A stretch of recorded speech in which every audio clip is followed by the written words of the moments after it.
让你代课，你怎么交出核聚变了？我最初只是想交房租。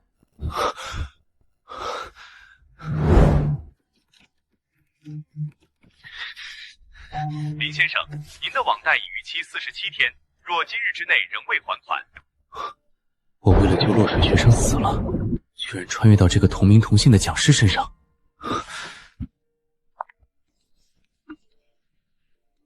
课堂照本宣之敷衍教学，身负巨额欠款，还存在骚扰女同学的不当行为。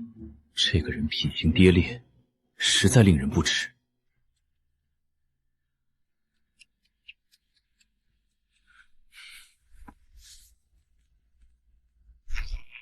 那你也不能交国家机密呀！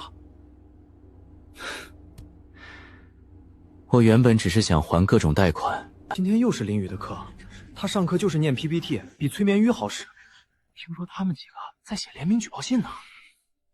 江大最有名的废物老师，靠关系走进来的垃圾，除了浪费我们的时间，还会做什么？苏婉，你那封举报信真的要交？一定要交，这种人渣不配当老师。得活下去。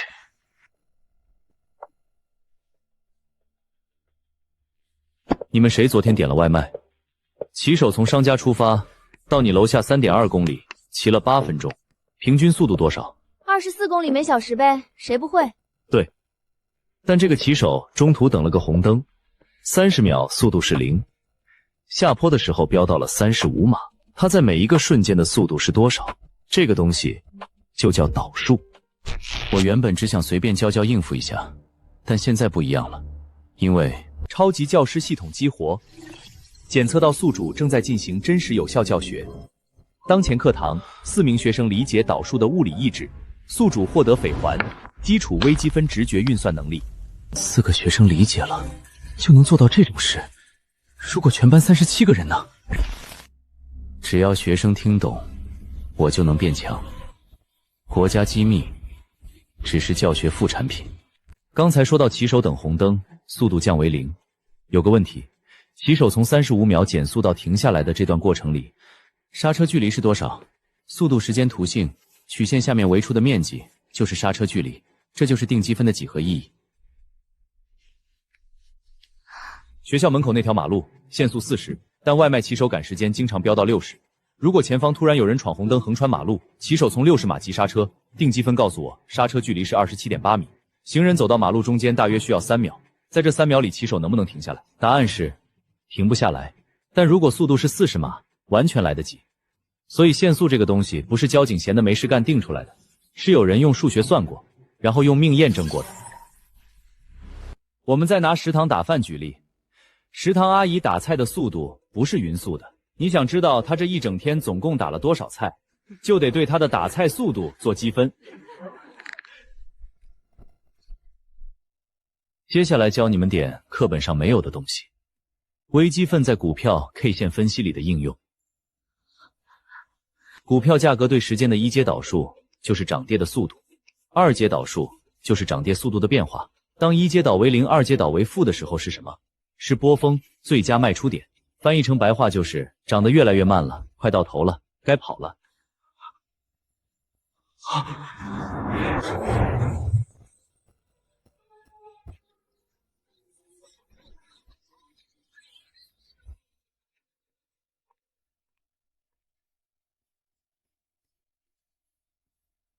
这只是基于学术模型做出的课堂推演分析，仅做教学案例使用，不具备任何参考价值。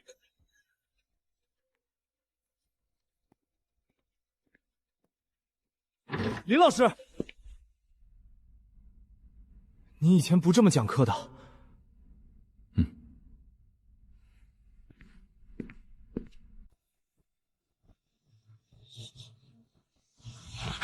你全录了。全录了。你发财了。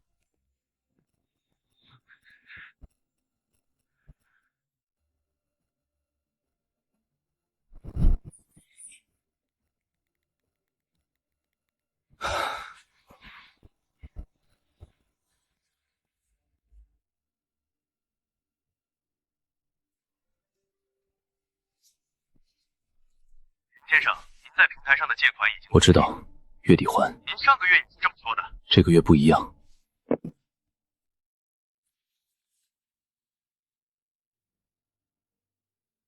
先生留下的烂摊子和受害学生的账，既然没用，只能行动起来。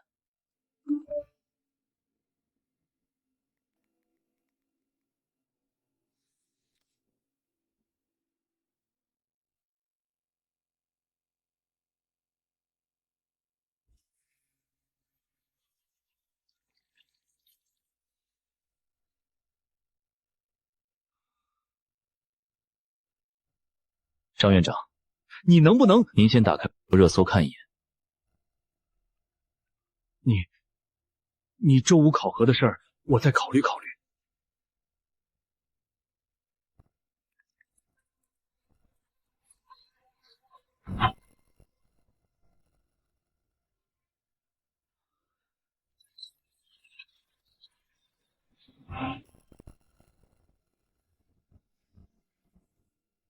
江海大学数学讲师林宇，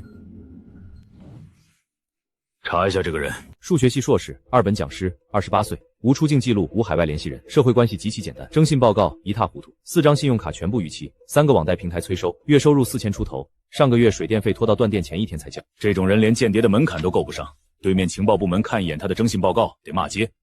但是越是穷鬼越危险，14万网贷压着，催收电话天天轰，这种人心理防线最脆。万一有境外势力看到这条热搜，主动接触他呢？一个能精准预测股市短线走势的人，放到金融情报领域是什么？是进城的肥肉，不怕他自己坏，怕别人喂他吃饭。那我们现在立案？不立案，不约谈，不打草惊蛇，找个人进他的课堂待着，看他平时接触什么人，手机装什么软件，收没过来路不明的快递，就当实习练手了。李文浩，你以选修课旁听生的身份混进去，不接触，不暴露，观察2周，每周汇报。纪委那边什么反应？收了，说会走流程。林宇那个视频现在播放量多少了？全网都在说江海大学。咱们现在递举报信，万一上面想保他，反过来压咱们怎么办？你手上没有实锤，万一学校来一句查无实据，咱3个反手就是一顶诬告的帽子。苏婉，你想保研的事儿，你想过没有？我知道很难，但如果我不做，他以后还会对别的人下手。就算保研没了，公道我也要讨。他以前坐这儿是为了看女生，今天怎么连面都不吃？走吧，别看了。江海市多所高校教学评估严重缩水，多家科技企业公开指责应届毕业生技术严重脱节。前身留下的烂摊子，加上这种大环境，系统既然能让我教什么就精通什么，那我就教点真东西，能改命的东西。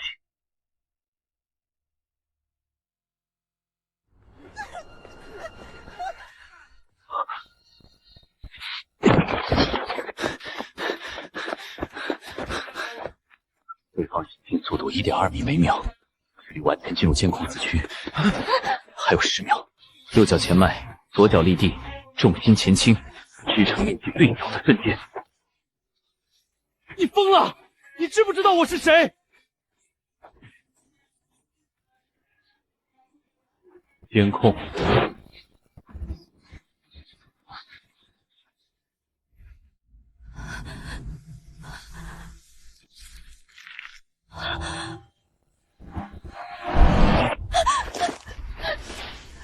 陈雨薇，原主从前的不当举止，让他对我心存芥蒂。此刻他看向我的眼神，甚至比对那2名滋事者还要惊惧戒备。陈雨薇同学，你安全了，你可以掏出手机打给你信任的人，让他们来接你。我不走近，你需要的话，我可以转过身去，或者退到路口，你说了算。每20秒一个循环，这条路的中段有大约3秒的拍摄盲区。他们不仅不跑，还在拍视频。接下来到的人未必是来帮他的。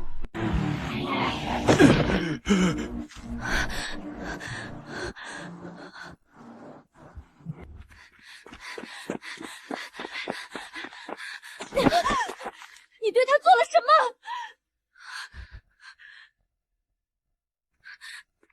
哎，同学，你先别激动。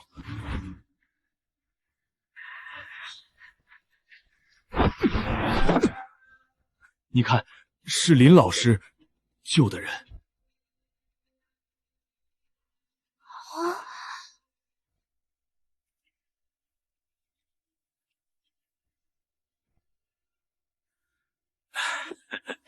小陈同学啊，那是交换生的文化差异，可能产生了误会。现阶段学校正全力推进学科建设，提升整体办学水平。这件事若是持续扩散，不管是学院还是各位同学，都会受到负面影响。建议大家冷静理性，和学院好好沟通协商，妥善化解矛盾。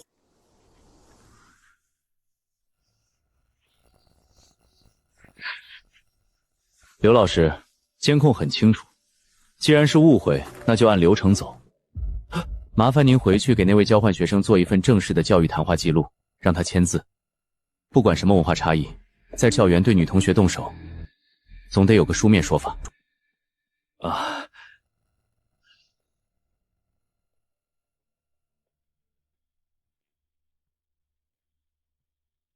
以前我确实是个混蛋，做了很多对不起你们的事，以后不会了。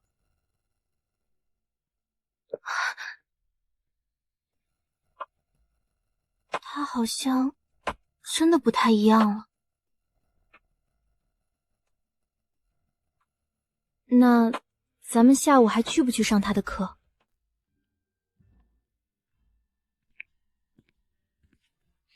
给我你没剩我，你看热闹，去看看呗，反正下午也没别的课，就当看热闹了。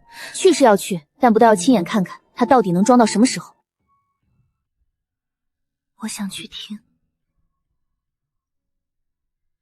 那不是陈雨薇吗？他怎么坐前面去了？今天不讲课本上的内容，原因很简单，你们在这个学校里可能会遇到一些让你们不舒服甚至感到害怕的事。2倍的体重差距，如果这个大个子想抓你怎么办？答案是用数学。人体的稳定取决于重心枕线是否落在双脚构成的支撑面之内。当一个人伸手抓你的 0.3 秒时间窗口里，他的支撑面最小最不稳定，你只需从侧面施加一个很小的力矩，破坏掉平衡，他那200多斤的体重会替你完成剩下的所有工作。纸上谈兵没意思。在座的哪位男同学觉得自己身体素质不错，挺能打的，上来试一下。放心，我不还手，只防守，你们出全力。林老师，这可是你说的。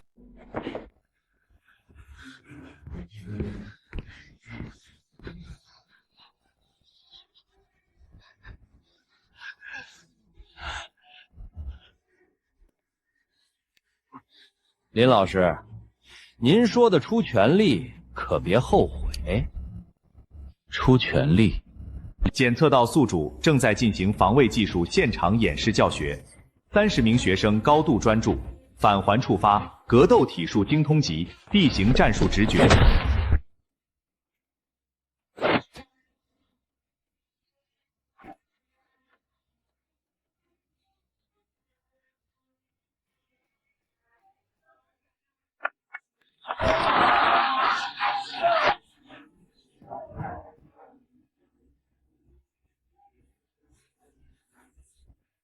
上一场演示你们看到了，体重差距、身高差距在力学面前不是决定性的，但如果对方不止块头大，而是真的会打呢？折叠一展开，2根金属前腿间距约45公分，比成年男性肩宽略窄，正面顶住就是一面小型盾牌，折叠后是不到3公斤的杠杆，乙面是着力面，乙腿是力臂。刚才我用它别开赵洛同学的手腕，施加的罩距是他空手抓握所需力量的4倍以上。日常环境里最容易被忽略的防卫工具，粉笔很脆，一碰就断。但断裂面形成的尖锐棱角可以在0.几秒内对人体脆弱部位造成剧烈刺痛感。粉笔灰会造成短暂视觉和呼吸干扰，它的唯一作用是为你争取1到2秒的窗口时间，然后跑。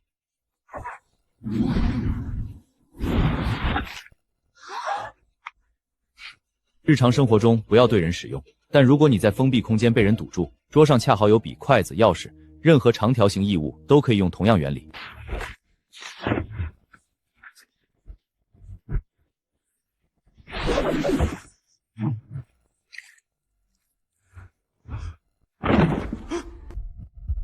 今天教你们的东西，不是让你们去打架斗殴，是让你们在遇到真正的危险时，不用站在原地等别人来救你，因为你们可能等不到。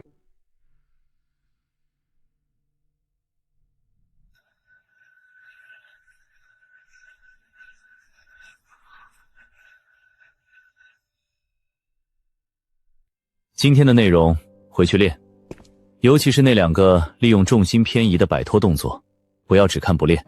这2本水课讲师真有东西，刚才那教科书般的发力角度，绝不是念 PPT 能练出来的。但这种杀伤力极强的力学格斗，要是被心术不正的人学去，此人必须严加监控。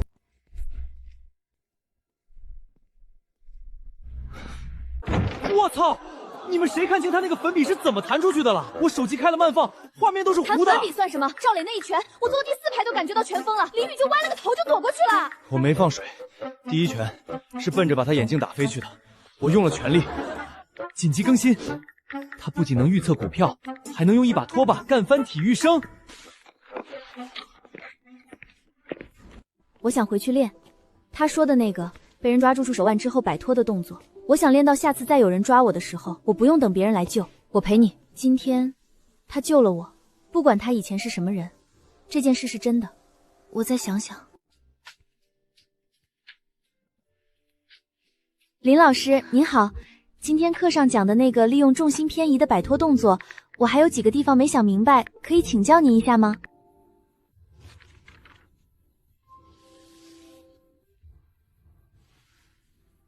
全网最硬核数学老师把拖把教你。苏婉，你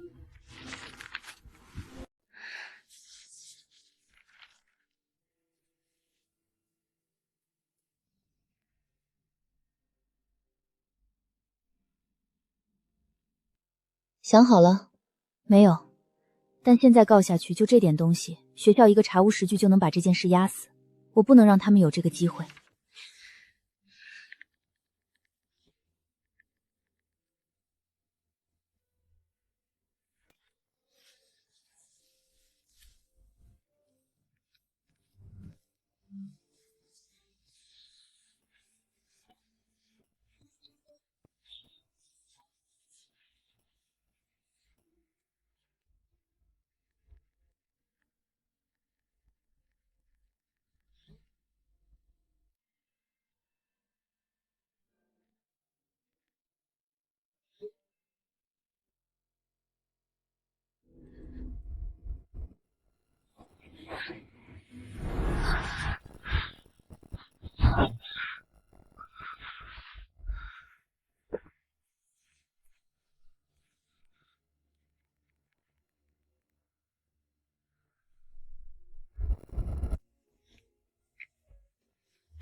1200万播放量，意味着全国至少有几十万人记住了江海大学的名字，知道了这里有个讲高数术、讲到用拖把干翻体育生的老师。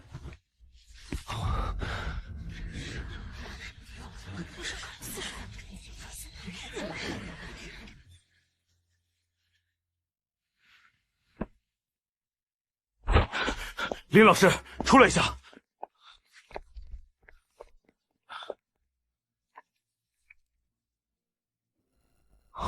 院长的意思，明天考核会有教务处的人带评分表全程旁听。另外，数学系的赵文远教授主动申请当明天考核的评分组成员了。我多嘴说一句，赵教授在评分组里开过会了，说你最近的教学方式哗众取宠，严重偏离教学大纲，建议考核从严。加油吧，林老师！今天是考核前最后一堂课，内容和考试有关，也和你们以后找工作有关。定积分在工程中的实际应用。听完这节课，你们能自己写一段代码解决一个真实的工程问题。这段代码做一件事，输入河床深度数据，输出减面积，回去复制到电脑上跑一遍，把数据换成你们宿舍楼的台阶高度，算算一层楼的水泥用量，能跑通，你们就用数学解决了一个工程问题。但是38名学生理解定时积分的精通级，当前课堂21名学生理解数值积分的编程实现，额外返还计算机算法优化。我昨天出拳太冲动了，不好意思。力量很足，但出拳时重心前倾太多，肩轴锁死了，后手跟不上。回去练分段发力，先蹬地，再转胯，最后才是出拳，3个阶段拆开练，再连起来。谢谢林老师。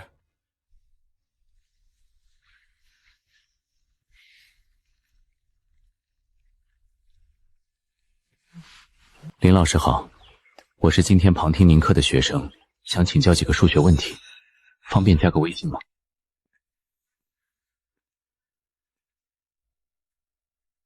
整堂课一个字笔记不记，下课不当面问，偏偏在我一个人坐在河边的时候发微信。他知道我现在一个人，自己是犯了啥事，竟然能引来特工关注。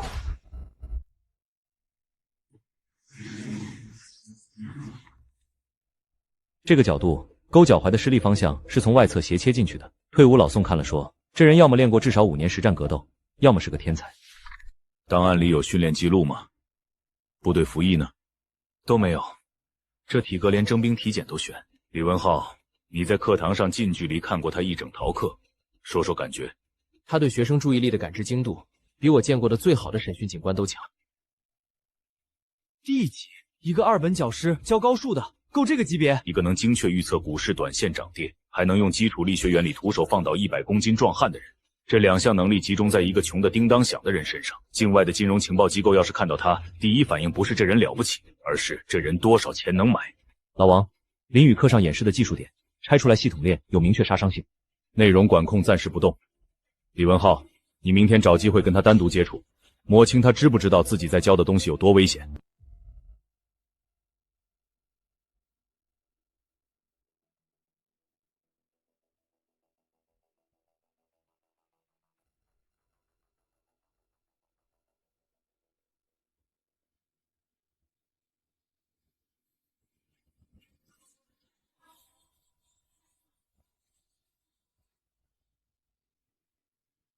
他早就发现我了。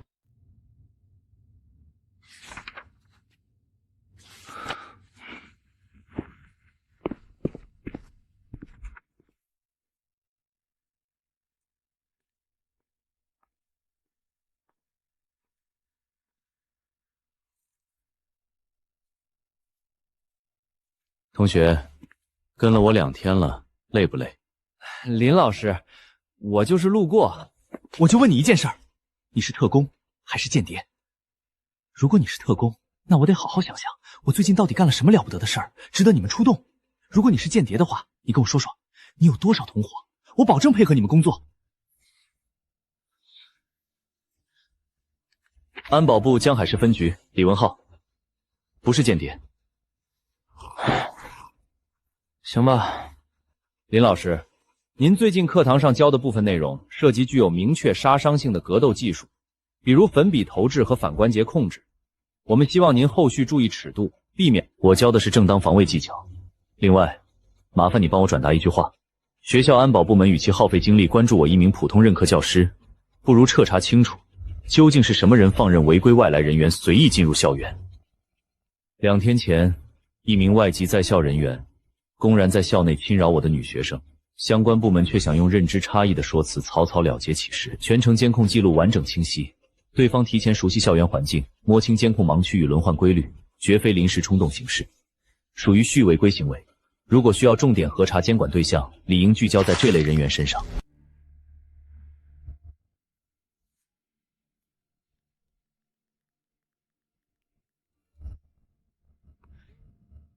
100几块，13万的网贷，按这个速度还，得连续精准操作1000多次，而且次次满仓，次次全对，中间不能有一次失手。这不叫炒股，叫做梦。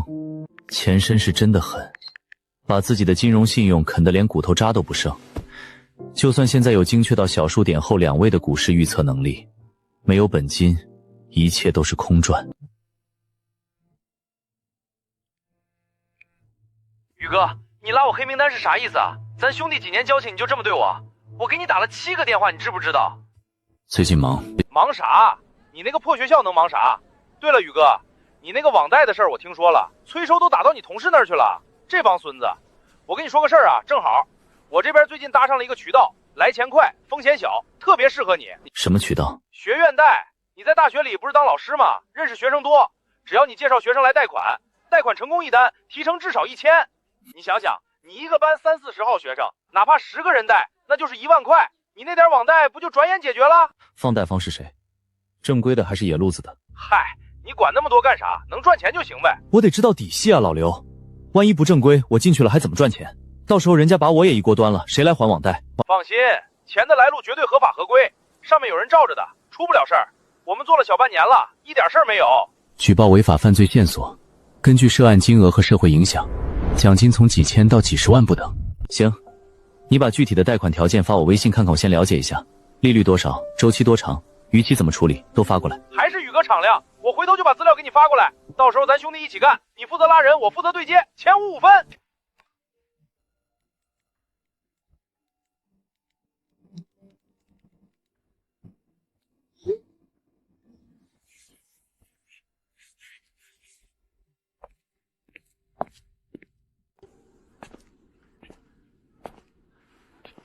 校园贷，介绍学生来贷款，一单1000。行，你把资料发我。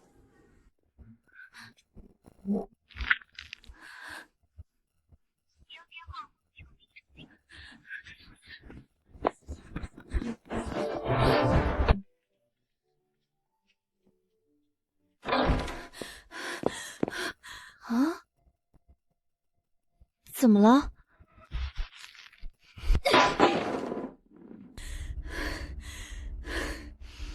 他果然没变。谁？林雨。我刚才亲耳听到他在打电话，他在搞校园贷。会不会听错了？你听清了，校园贷，把学生往火坑里推的那种。你们还觉得他变了？救了一次人就洗白了？我告诉你们，狗改不了吃屎。他接了个电话，对面让他介绍学生去贷款，一单1000块提成。他问了2句利率和周期，原话是：行，你把资料发我。校园贷3个字，我不可能听错。雨薇，你是不是因为他救了你一回，就觉得他什么都是好的了？苏婉，我杯子忘拿了，太重了，你帮我留着吧。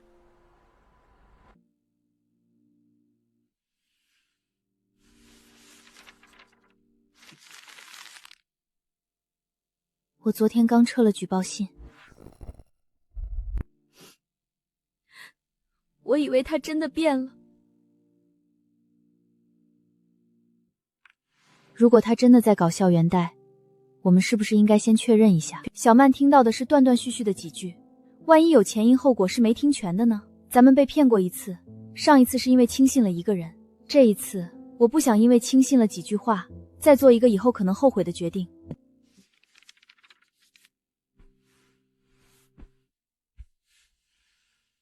下午考核课我会去，你去干什么？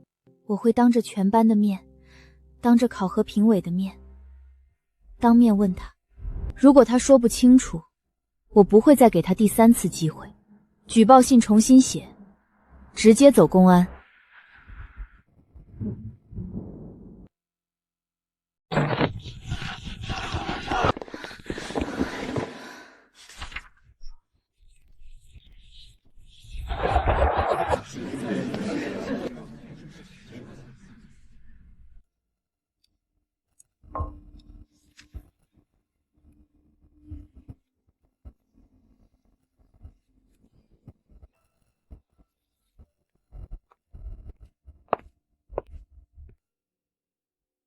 今天的课，我们从一个真实案例开始讲。假设你是宝了吗江海大学片区经理，手下300个骑手，每天15000单。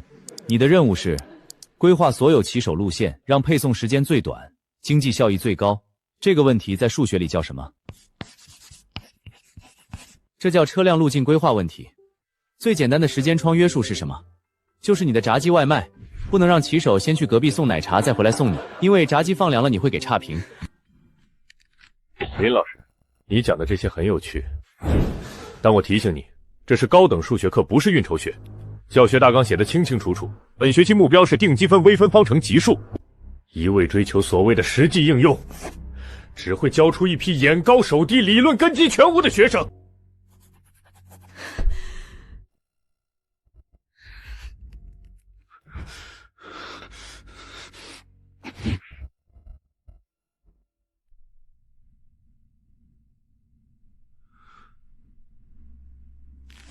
赵教授，您说我偏离大纲有一定道理，但我有一个问题想请教您。清华北大的本科生大二就能参加顶尖科技公司的实习，接触的东西很多也超出了教学大纲，请问他们是不是也在不务正业？名校之所以是名校，是因为教学和实际产业紧密挂钩，而我们呢？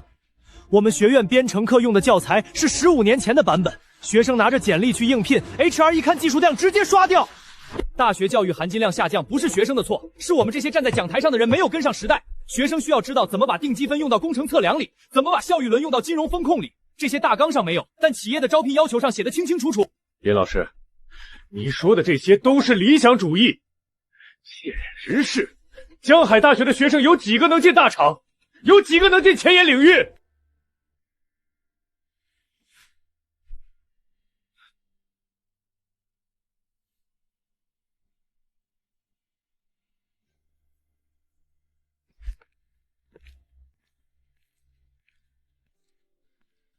我相信，没有教不好的学生，只有不会教的老师。以前的他们或许浑浑噩噩，但那是因为没有人告诉他们，手里的知识到底能做什么。我相信他们会让这个学校引以为傲。总有一天，这个国家未来的企业家会是这代人，未来的工程师、科学家也会是这代人。我凭什么不能相信他们不能功成名就、扬名立万？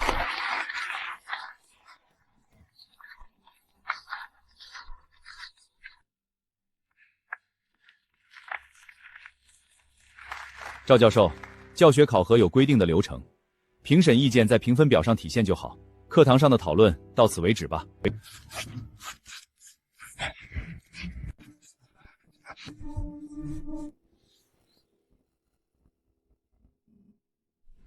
考核的最后一个环节是学生问答，谁有问题站起来问。林老师，我想问一个可能有点离谱的问题：数学和功夫之间到底有什么联系？林老师，我其实是个学渣，但听了你的课好像开窍了。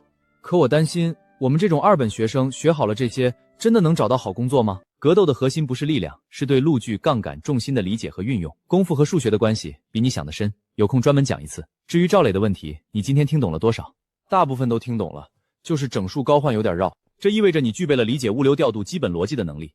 你可以应聘区域经理助理，在网上结合编程就是算法工程师，能解决一个城市上千万订单的实时调度问题。你就是首席架构师。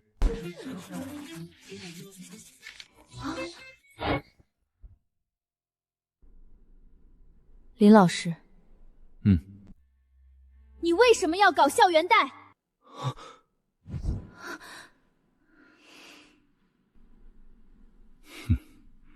今天中午有人亲耳听到你在和校外的人讨论校园贷，一单提成1000块。我们宿舍曾经有4个人，现在只有3个，第4个人叫张巧儿，因为欠校园贷，去年退了学，回了安徽老家，家差点散了。你一边说相信我们能功成名就，一边准备把我们推进那个吃人的坑里吗？张巧儿，她现在怎么样了？债还清了吗？他爸把翻修老房子的钱拿出来还了。放贷的人呢？不知道，那个平台关了，听说换了个名字又开了。你听到的那通电话内容没错，有人确实跟我推销校园贷业务，我也说了行，你把资料发我，但你漏听了前面的部分。我问了他放贷方是谁，资金来源是否合规，他含糊其辞。我假装答应，是为了拿到他手上的具体信息。你的怀疑是对的，任何人在那种情况下听到只言片语，都会得出和你一样的结论。你不需要为今天的提问道歉，但有一件事，我需要你帮我。张巧儿借的那个平台关了之后换了个名字又开了，你知道他新的名字叫什么吗？我不太确定，巧儿走的时候那个平台叫青云界，后来听说改了名字，具体叫什么我不知道，我可以问一下他家里人。如果能拿到那个平台的新名字和贷款合同的具体条款，我可以帮你们分析一下它的利率结构，看看里面有没有违法的地方。小伙子讲的真不错，我教了10几年概率论，今天算是开眼了。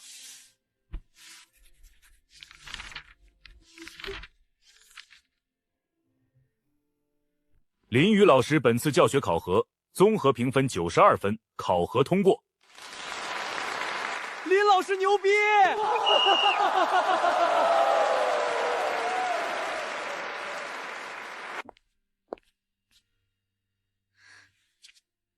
我要联系巧儿。你真信他了？他可是前科累累啊，苏婉。我没信，但他刚才说帮我们分析利率结构，如果他真能做到，我不想因为赌气错过一个可能帮巧儿讨回公道的机会。只要拿到合同，他说的是人话还是鬼话，一试就试出来了。行，那我帮你一起查。巧儿以前在奶茶店兼职的老板娘，我去问问她知不知道什么内幕。唉，还是慢。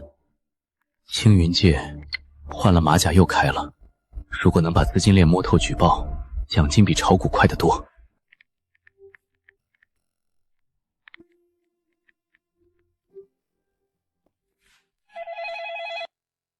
林老师，院长请到办公室来一趟。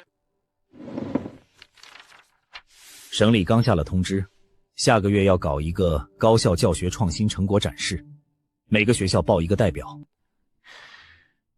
我想报你的名字。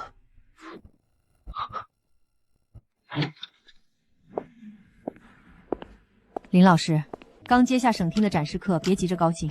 钱教授有何赐教？赵文远刚才在办公室打了半个小时电话，找省厅评审专家，准备拿教学大纲和违规授课给你使绊子，当心背后有人抽梯子。谢谢钱教授提醒。别谢我，我特意来告诉你，是因为你今天在台上骂的话，我在心里憋了7年。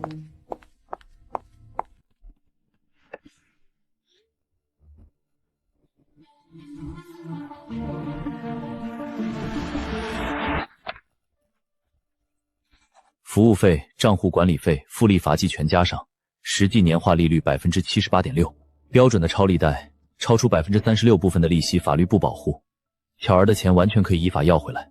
78.6%，这帮人疯了吧？这不是抢钱吗？巧儿就是被这些吃人的数字逼走的。他不是在敷衍我们，他是真的在用他的能力帮巧儿。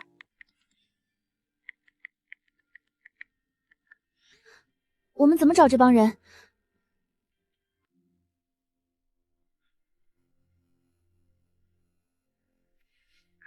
胖子，你白天提的那个星图界业务资料发我看看。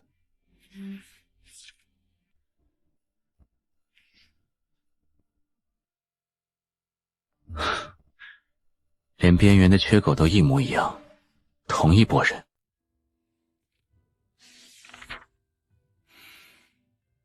赵文远刚才在办公室打了半个小时电话，找省厅评审专家，准备拿教学大纲和违规授课给你使绊子，当心背后有人抽梯子。既然赵文远想拿大纲压我，那就直接跳出高数的框子。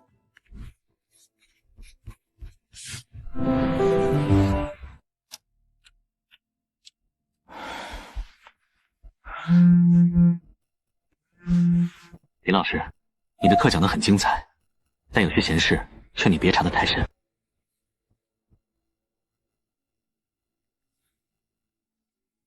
对不起，您拨打的号码是空号，请查证后再拨。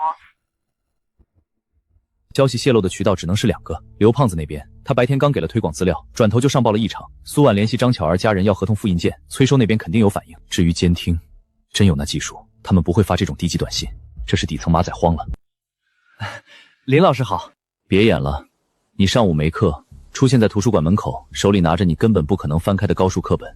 上次跟踪距离60米，现在缩短到40米，威胁评估降低了，观察频率没变。林老师，我来是想同步一个情况。昨晚我们截获了一条通过虚拟号码发给你的短信，那个号码段在我们监控列表上，最近3个月被用于向至少17名在校大学生发送威胁信息。星图金融信息咨询有限公司，实际年化利率 78.6%， 涉嫌违法放贷。推广渠道深入校园，这是我学生被害的案例。你是在用自己当诱饵，刘胖子那边是故意套话。我没有执法权，但有证据。你们有执法权，但缺证据，合作吗？我需要请示。请示时带句话，告诉王志海同志，留学生和校园贷如果是同一条线上的2个点，那这条线的另一端绝对比你们现在盯着的东西更值得查。把星图金融信息咨询有限公司的工商注册信息调出来，往下扒。把林宇的观察等级再提1级 ，C 级。通知李文浩，不要让林宇再往深查，这条线由我们全面接手。C 级，那是有主动配合调查意愿的，具备特殊价值的民间线人级别。他一个大学老师，他拿到的东西比我们外勤组蹲了半个月拿到的还要深。让李文浩去告诉他，安心准备他的省级展示课，剩下的活儿安保部门来干。省教育厅教学规范委员会有人实名举报林宇教学内容违规，要求取消他参加省级展示的资格。哼，告诉省厅那边，林宇的课必须上，谁敢在这个节骨眼上阻拦他，我就查谁。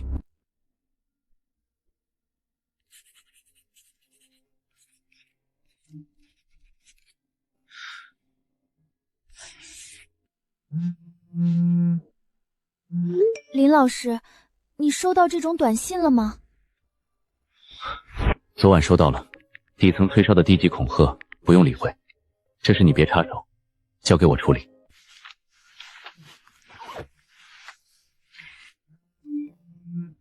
上面的意思是，星途带这条线我们全面接手，你不要再碰。后续如果需要配合取证，我会联系你。林老师，听说院里推你去参加省级教学展示了，恭喜。不过省厅对学术规范性要求极高，如果你需要在学术框架上做调整，随时找我，我很乐意提供帮助。黄鼠狼给鸡拜年。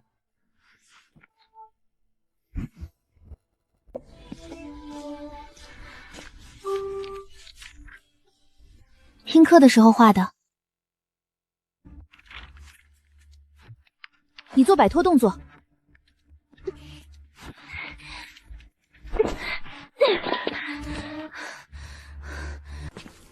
他如果继续查那个星途界，会不会出事？巧儿的合同是我给他的，真出了意外，我脱不了干系。你真觉得他能对付得了那些放高带的？那帮人可是连泼油漆、发裸照都干得出来的。他一个大学老师，拿什么跟人家斗？他连留学生都敢直接动手摔，你觉得他怕泼油漆吗？他的课教得太好了。以前那个林宇，如果有这种把人看透算透的本事，只会用来更精确的折磨人。但他现在把这些本事都拿来教我们怎么活下去，怎么保护自己。一个人装1天2天容易，但他站在讲台上，每一堂课的每一个动作装不出来，他确确实实换了个人。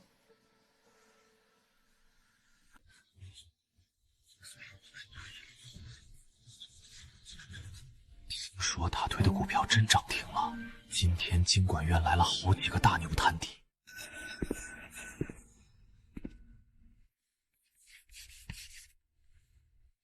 现在回答我，你真正得癌症的概率是多少？这还用问？99%啊！99%错。林老师，我是经管院大3的，仪器准确率摆在这儿，阳性患病率自然是99%，这属于常识。您打算考我们脑筋急转弯吗？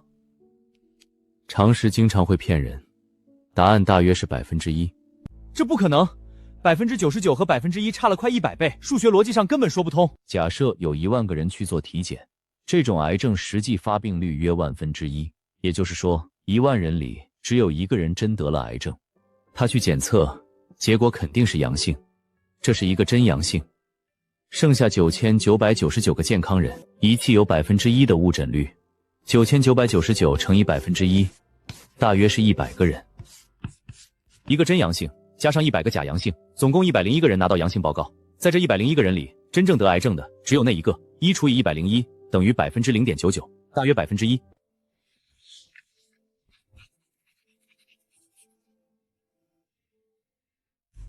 68名学生理解贝叶斯定理返还触发概率论与数理统计高级精通。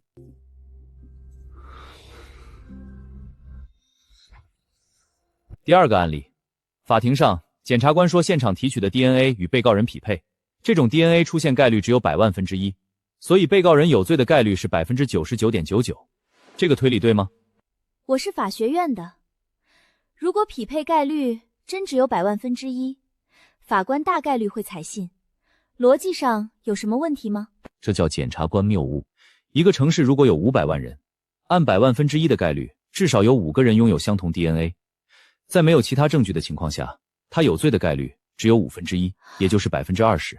仅仅依靠一个看似铁证的概率数字，就能把无辜的人送进监狱。这就是不懂概率论的代价。最后一个案例，短视频软件为什么总能精准推送你想看的东西？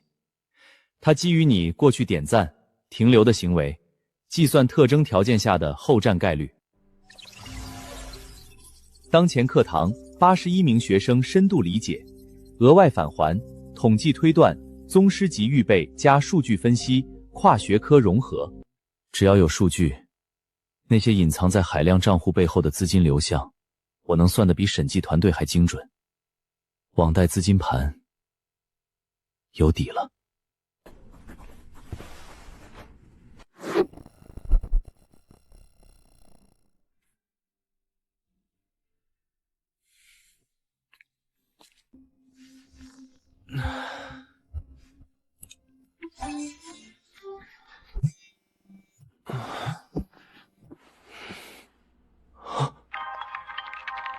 他讲的贝亚斯定理在医学筛查中的应用完全正确，我们医学院的教授都没他讲的通俗易懂。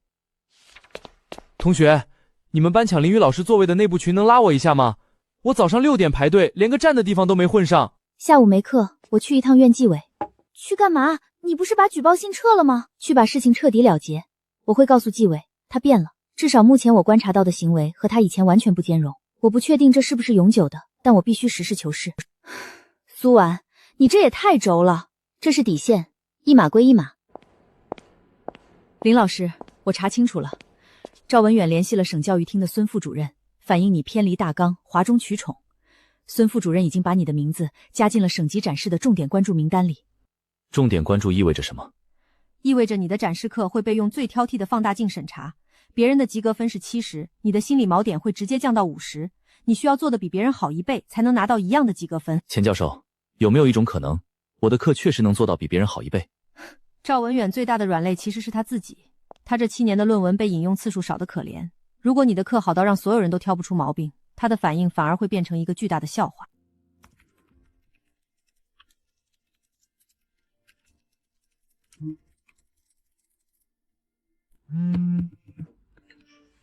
林老师，巧儿的妈妈打电话来，星途带那个平台跑到他们县城去宣传了。现在的目标是还没参加高考的高3学生。还有一件事，巧儿说她想回来上学。她妈妈说，如果学校愿意接收，砸锅卖铁也会凑齐学费。林老师，我希望你能帮帮她。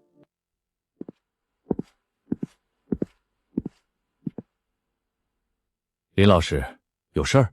有个学生叫张巧儿，去年因为校园贷的问题退了学，我想问他能不能复学。退学手续半年前就办完了，而且他学籍已经转出去，这可不是在教务处盖个章就能解决的。学生管理条例写得很清楚，因非学业原因中断学业的学生2年内可以申请复学。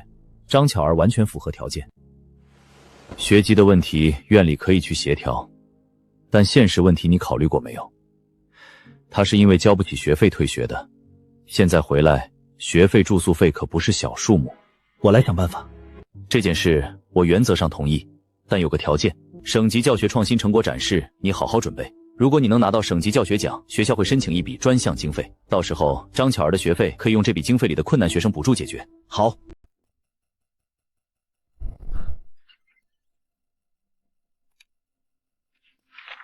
赵文远想在偏离大纲上做文章，我就把这条路彻底堵死。林老师，你上次课上讲的数值积分逻辑，我回去试着用 Python 跑了一遍，居然跑通了。我以前总觉得敲代码是你们这些戴眼镜的人才干的事儿。赵磊，你也戴眼镜？我这是散光加近视，打球不戴，不一样。老师，蒙特卡洛方法的收敛性证明里，这一步逻辑我还是推不出来。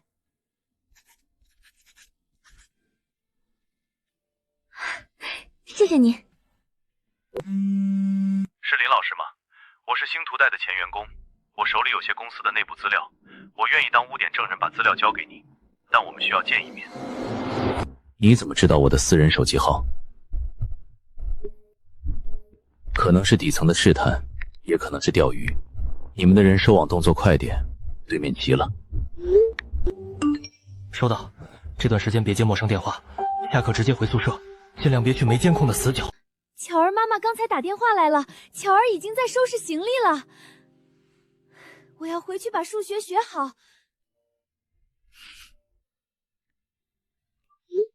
等你，等你。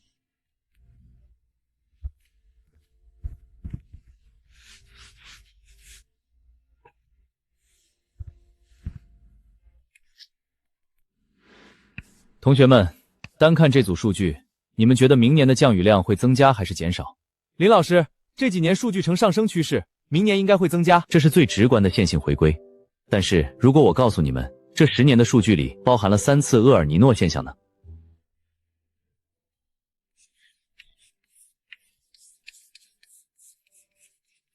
数学的本质是帮我们拨开表象，看到事物底层的运转逻辑。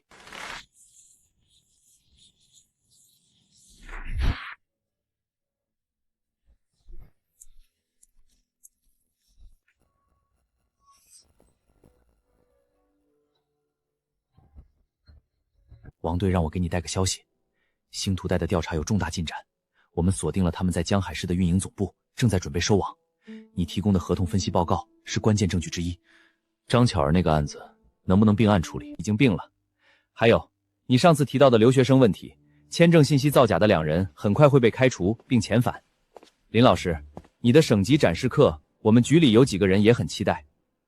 孙副主任给省级展示的评审组发了一份教学观察指南，里面有几条摆明了是冲着你来的，重点关注表演性教学和热点话题吸引流量。赵文远这次是动了真格的，就是要用正规的学术标准来压你。谢谢钱教授提醒，学术标准是用来规范教学的，不是用来当武器的。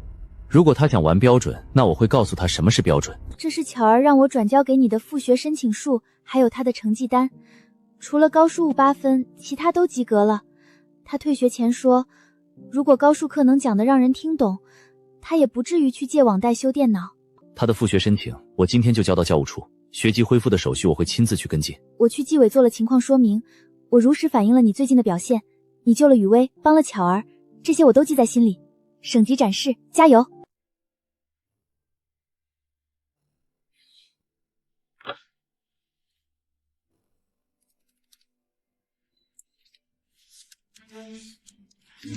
林宇，你要是凭那套野路子在省里拿了名次，我这20年苦心经营的体系化教学岂不是成了笑话？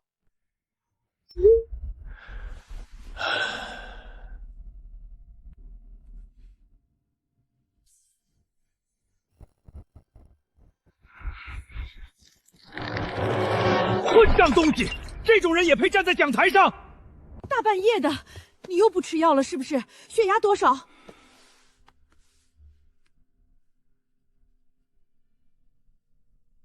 这是你学生单方面提供的，真假你核实了吗？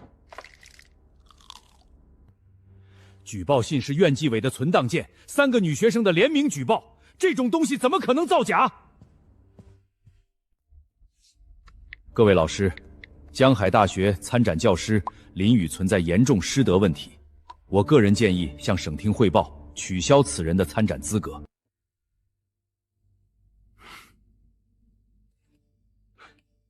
陈老手里有一票长江教授的推荐权，为了一个素不相识的2本教师去反驳他，不划算。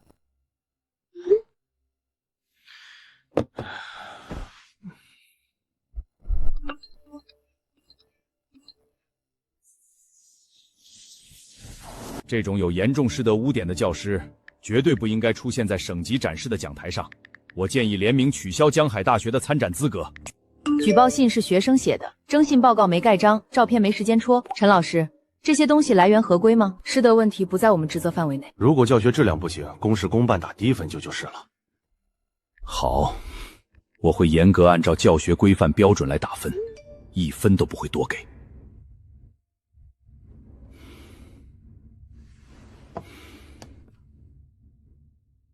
同学，你们也是来听林老师课的？跨市坐早班高铁来的，班主任特批让我务必带份完整笔记回去。林老师的课现在可是神级教材。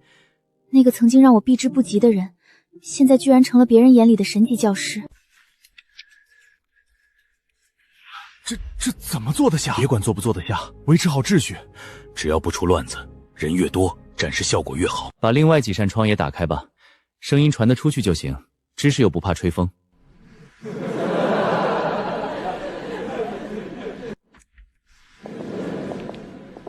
陈老，您能来指导，真是我们江海大学的荣幸。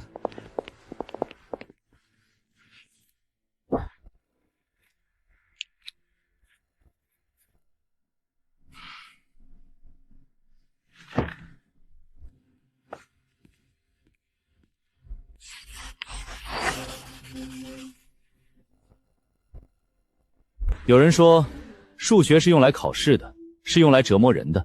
还有人说，除了买菜算账，这辈子根本用不到微积分和共率律。今天，我教你们怎么用数学去拆解这个世界的谎言。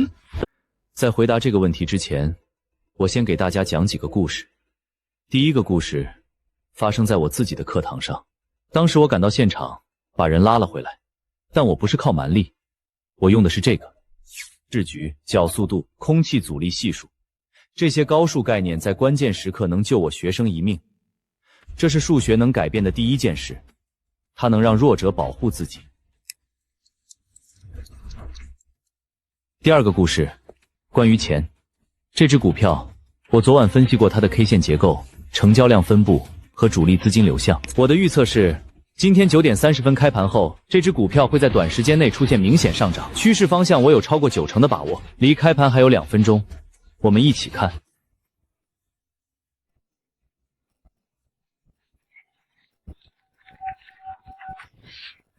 我操，真涨了！这他妈是玄学还是数学？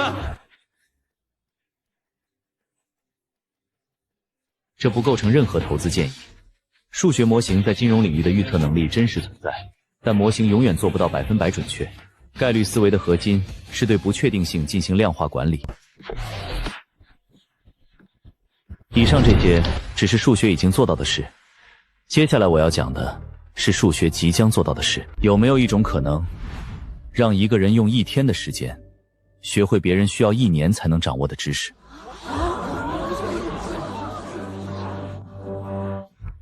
人工智能，答案是人工智能。他不会真的要当场写代码吧？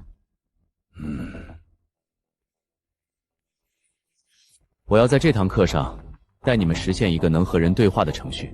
检测宿主正在进行人工智能基础结构教学，返还触发 AI 架构精通级代码工程宗师级。我用的是朴素拔亚斯分类器来做意图识别，程序会分析你这句话的每个词，计算你的意图。需要一个志愿者，你来，直接说话就行。你好，你是谁？我怎么才能找到对象？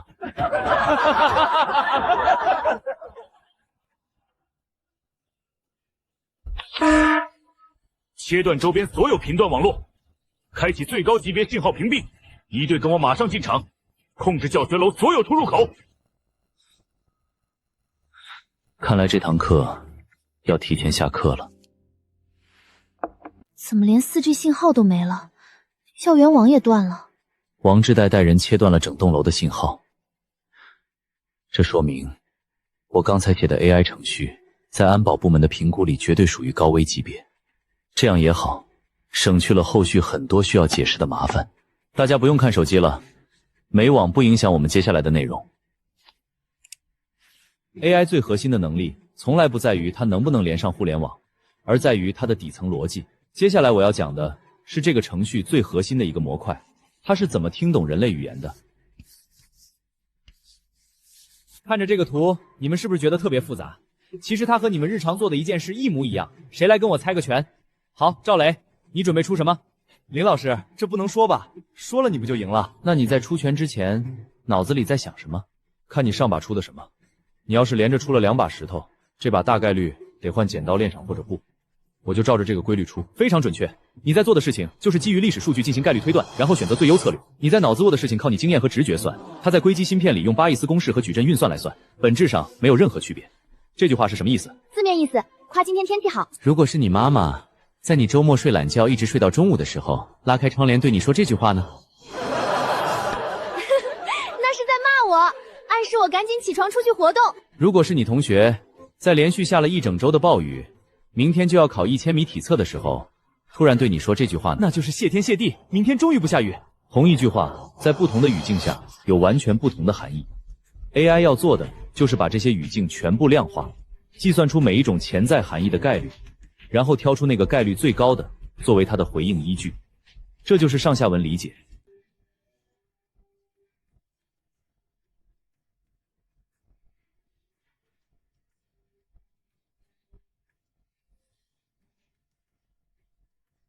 当前课堂持续教学中，学生专注度维持在极高水平。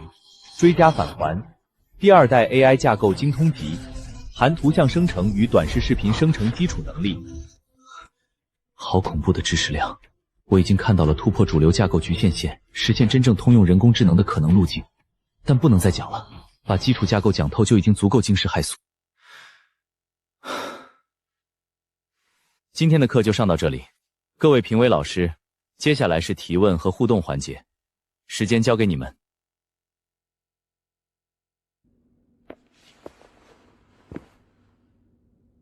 这些研究全是你一个人做的？陈老这是在当众质问他是不是抄的。林宇老师，在开始我的评审意见之前，我需要你当面回答一个问题。我来之前收到一份材料，其中包括你的3名女学生联名提交给院纪委的举报信，举报内容涉及你对在校女学生的骚扰行为。这件事是真的吗？真的。你承认了？举报信上写的那些事情，是之前的我做的，我不否认，也不辩解，那是我犯过的错。我已经当面向3位同学道了歉，我没有资格要求他们原谅，但我在用行动弥补。如果各位评委认为这件事影响了我参加展示课的资格，我接受任何处理结果。但这堂课上我讲的每一个字，写的每一行代码，教给学生的每一个知识点都是真实的。这2件事请分开看。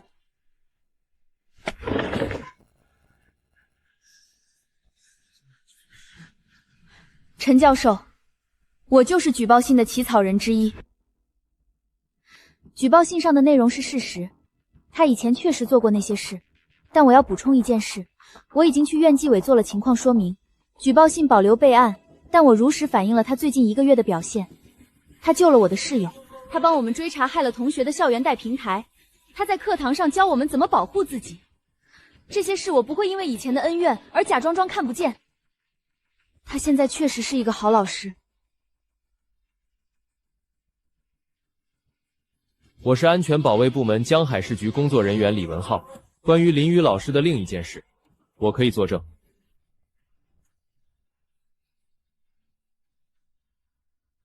我受上级指示，就一起涉及校园安全的案件做简要说明。林宇老师发现2名外籍交换生对在校女生实施暴力侵害，他第一时间制止并保护了受害学生。此后，他主动提供了一份针对校园非法贷款平台星途贷的详细分析报告。他提供的报告对我部门正在进行的一项执法行动产生了重要推动作用，相关案件已进入正式侦办阶段。林宇老师在此过程中的配合是主动的、无偿的，他的出发点是保护自己的学生。以上情况属实，我愿对此承担全部法律责任。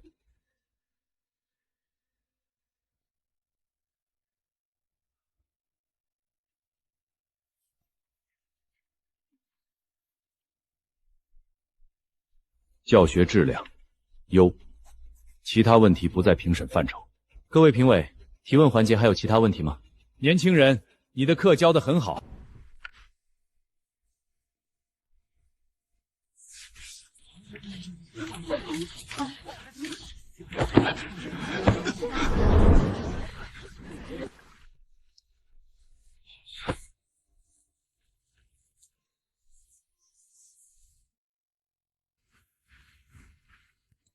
上次那家烧烤摊老板问你什么时候再来，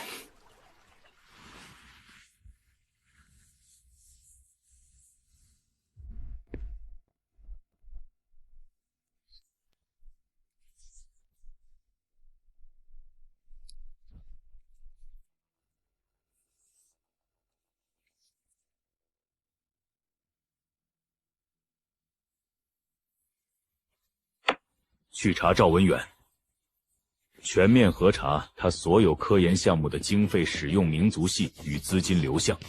同步核查他与相关工作人员的私下往来情况。既然他执意纠结流程，动辄追责举报，那就让他亲眼见证正规合规的核查督办流程是如何依规开展审查工作的。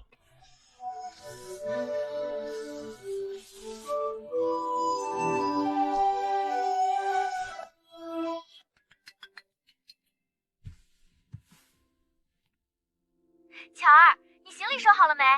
差不多了，明天下午2点的高铁，6点到江海。你到了直接来宿舍，我们给你占了床，就还是原来那个位置。国家专项教育扶持基金批下来了，全额覆盖学费和住宿费，每月还有600款补助。阿姨不用再每天踩12个小时缝纫机了。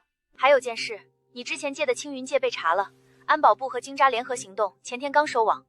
你签的那份合同严重违法，多付的利息全部可以追回来。等你回学校，我陪你去做笔录。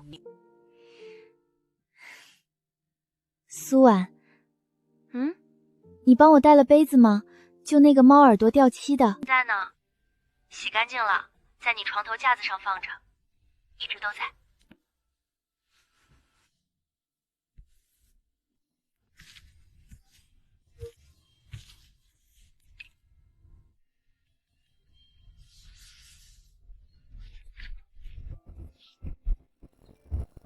林老师，跑通了！我这脑子居然真能写代码，我还拿模拟盘试了一下，赚了200块。逻辑没错，但参数权重要调整，多加几个验证因子，别拿真钱去试。现在的模型扛不住一次装架洗盘。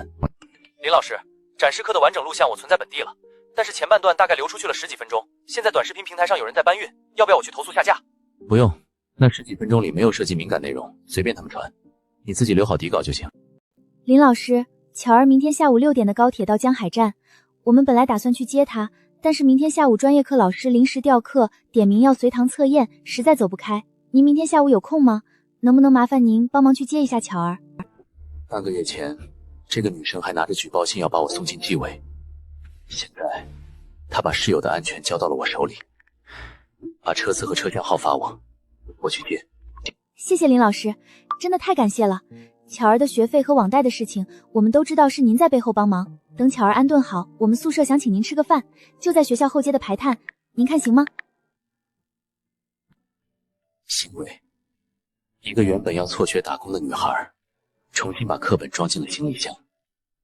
3个曾经对我避之不及的女生，现在愿意请我吃一顿街边的排档。这种踏实的成就感，比系统返还宗师级能力还要让人痛快。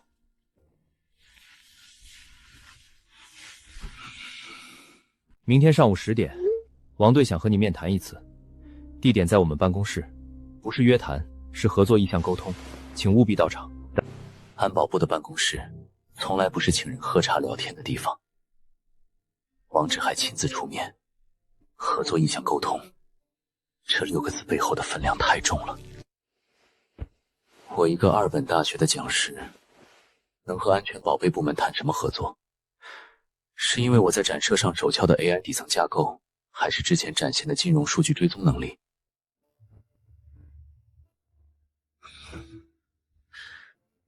看来明天的行程安排要改一改了。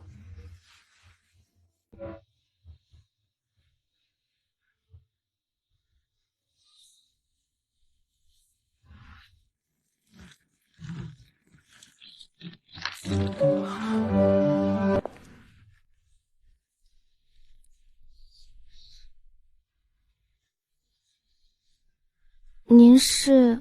我是林宇，你们的高数老师。苏婉让我来接你。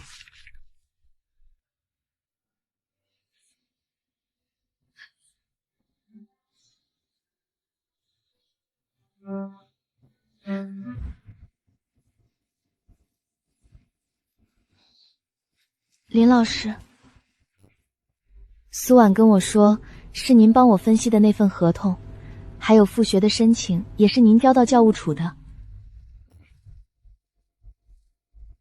为什么？因为我是老师。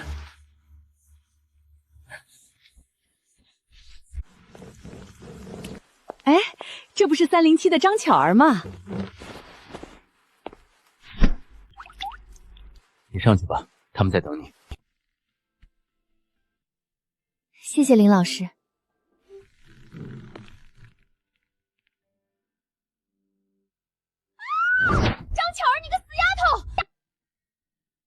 洗过了，你想什么时候用都行。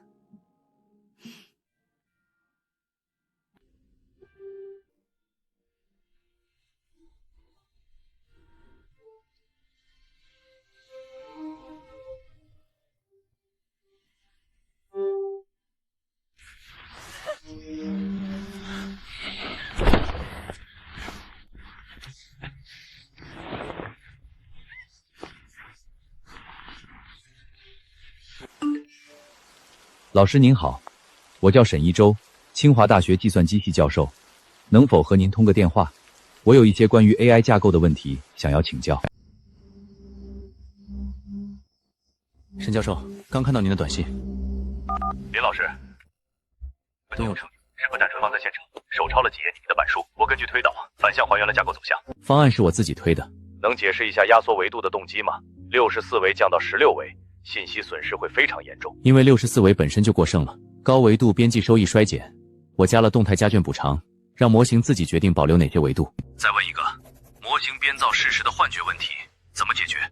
在生成层之前插一个事实锚定模块，基于贝罗斯后纹概率，偏差超过阈值，直接在源头截断。计算开销呢？只有当生成层困惑度飙升时，模块才介入。常规任务不需要额外计算。林老师，我做了22年的自然语言处理，今晚这几十分钟，我学到的比过去3年加起来都多。沈教授过奖了。没有过奖，林老师，我想正式跟你谈一件事。清华计算机系愿意聘为特部区教授，不需要走常规并审流程，我联合系里3位院士直接推荐，独立实验室、科研启动经费、教职住房全部到位。哎，我们学校需要你。沈教授，这件事我得考虑考虑。你可以慢。不是客气话，我手上有一批学生刚刚找到方向，有个体育生2周前连代码都不会，昨天跑通了第1个程序；有个被校园贷逼退学的女生今天刚复学。我现在走了，他们怎么办？你这番话恰好解释了为什么你能教出那样的来。我们学校的大门任何时候都为你敞开。哎，谢谢你。有新想法了再找你讨论。晚安。晚安。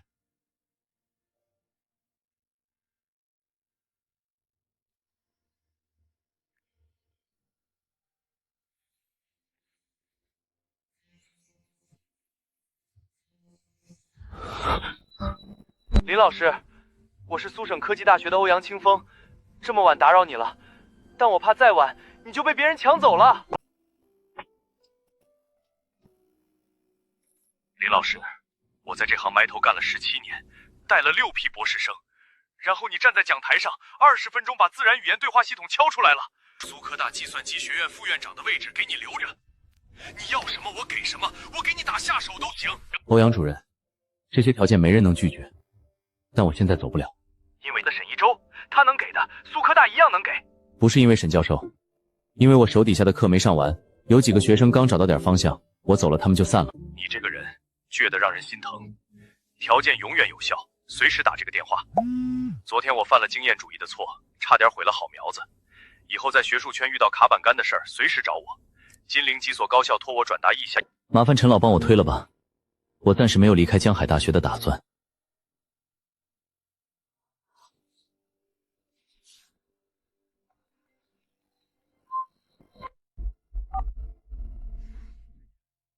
你手机怎么打了一晚上都是忙音？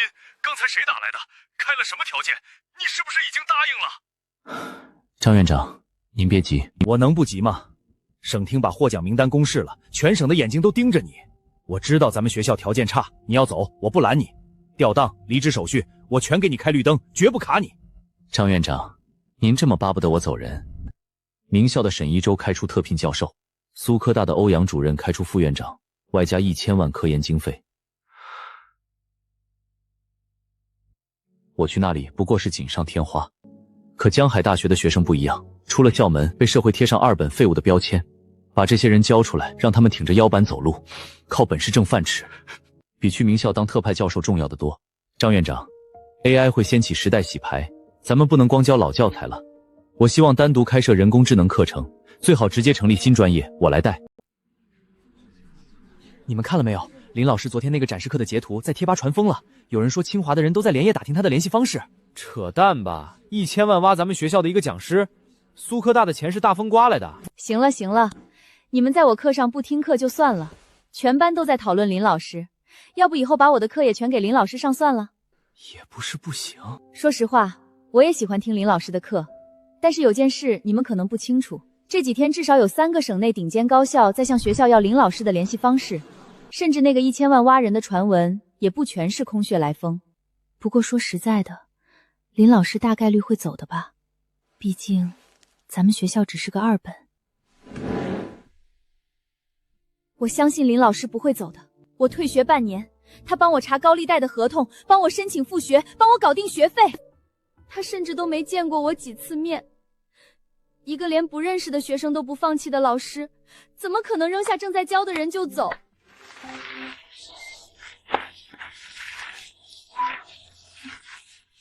好了，你们林老师走不走的事儿，等他自己来宣布。现在都给我回来听冯诺依曼，再不听我就真把课让给他了。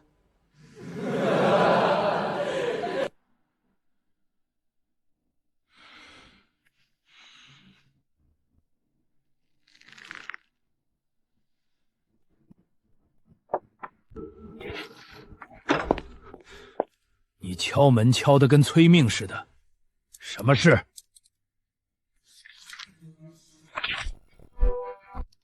成立学院，你知道这意味着什么吗？知道。审批最快7个月，经费缺口2000万，专业教师全国抢不到。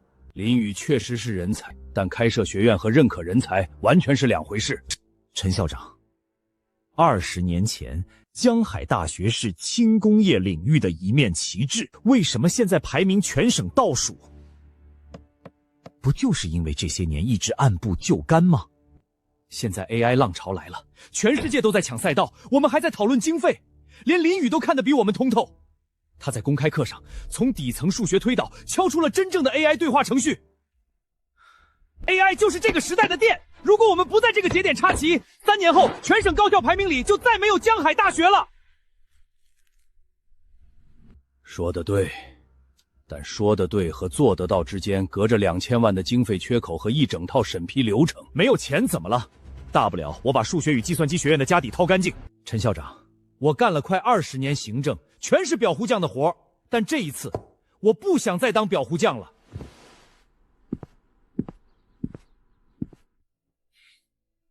连一个开创性的决定都做不了，那这把椅子不坐也罢。今天下午我召开全校行政会议，人工智能学院的事儿我来回去准备材料，下午2点一个都不能缺。校长，校董会的钱宝华那个人，他要是反对，让他反对。我9年没跟谁红过脸了，今天破一回例。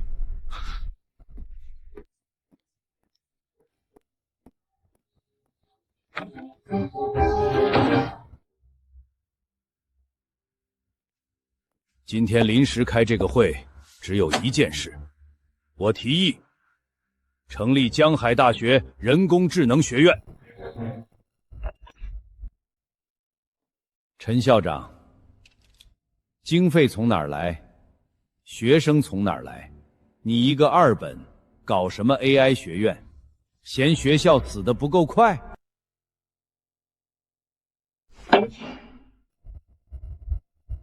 你一个2本，搞什么 AI 学院？嫌学校死得不够快？第一，经费从哪儿来？今年预算已经赤字2000万。第二，师资从哪儿来？985用100万年薪抢人。第三，学生从哪儿来？2本开 AI， 谁敢报？钱董的3个问题问得好，一个一个来。第一，钱，砍掉3个僵尸课题组，暂停基建装修尾款，加上省厅教学创新专项奖金，凑出420万，够第一批学生先开课。420万，买几台像样的服务器都不够。第二，师资，苏省科技大学的欧阳清风主任都在抢同一个人林宇，1000万项经费他没接，他留在了江海大学。420万连水电费都紧吧，总不能只有1个老师3台电脑吧？省厅那笔奖金的拨发周期至少要2个月，窗口期怎么办？去年分数线降了12分，前年降了8分，照这个速度，3年后比专科线高不了几分。现在有人愿意留下来，有个机会摆在面前，咱们不是在讨论要不要冒险，是在讨论要不要活下去。不吵了，今天这个决定我来做。钱董说的没错，风险很大，但这个学校如果永远只挑稳妥的路走，3年后、5年后，等到连招生都招不满的时候，这间会议室里坐着的每一个人都是罪人。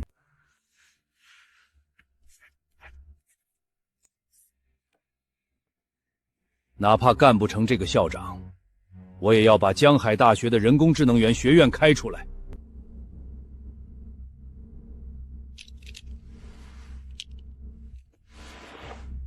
420万不够用的时候，来找我谈。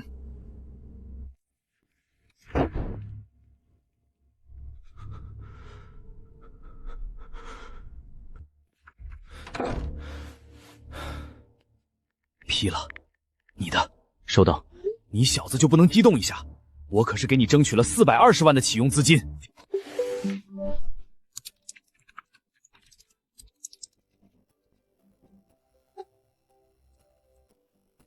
冷静计算，展示课上那个20分钟敲出来的对话程序只是最粗糙的原型，但系统返还给我的东西远不止那些。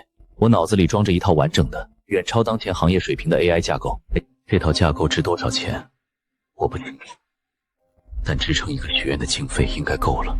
原来的硬编码全部拆掉，换成动态意图识别模块，推理引擎64维压缩到16维，嵌入动态加峻补偿。代码量少1/3，灵活度翻5倍。3个小时，逻辑自洽率提了近20个点。这个数据放到现在，能直接干国欧内任何一家 AI 公司的旗舰模型。技术要落地，必须先过安保部的审查。星云智能要求核心算法全部移交，划掉。鸿蒙云审批流程最快3个月，太慢。云岚科技有自建 GPP 算力集群，创始人履历干净，没有境外资本影子，就是它了。灵梦 AI 一旦商业化，整个研发测试流程就能变成实战教学，让赵雷跑程序，让周浩收集用户反馈，让陈宇威做数据标注。我要让这帮学生毕业时手里拿着商业级 AI 产品的完整参与履历。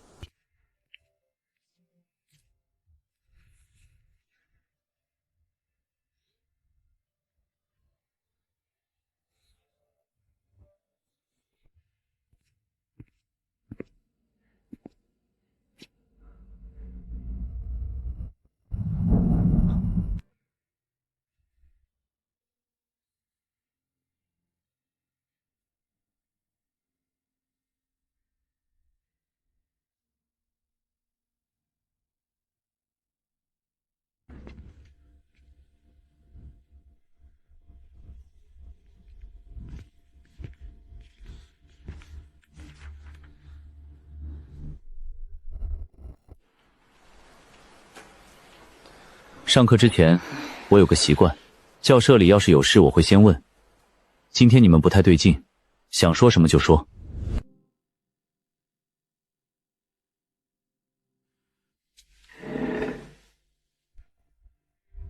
林老师，听说您要去别的大学了，是真的吗？这个事儿嘛，不完全是传言，而且我今天确实有个坏消息，要跟你们交代一下。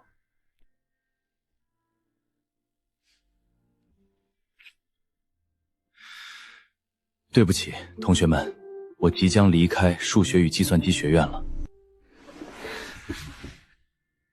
林老师，祝您前程似锦，我们会想您的。您到了新学校也要好好上课。我说的是离开数学与计算机学院。根据校方最新决议，江海大学人工智能学院正式立项，我以人工智能学院教授的身份继续给你们上课。我就说了，林老师不会走。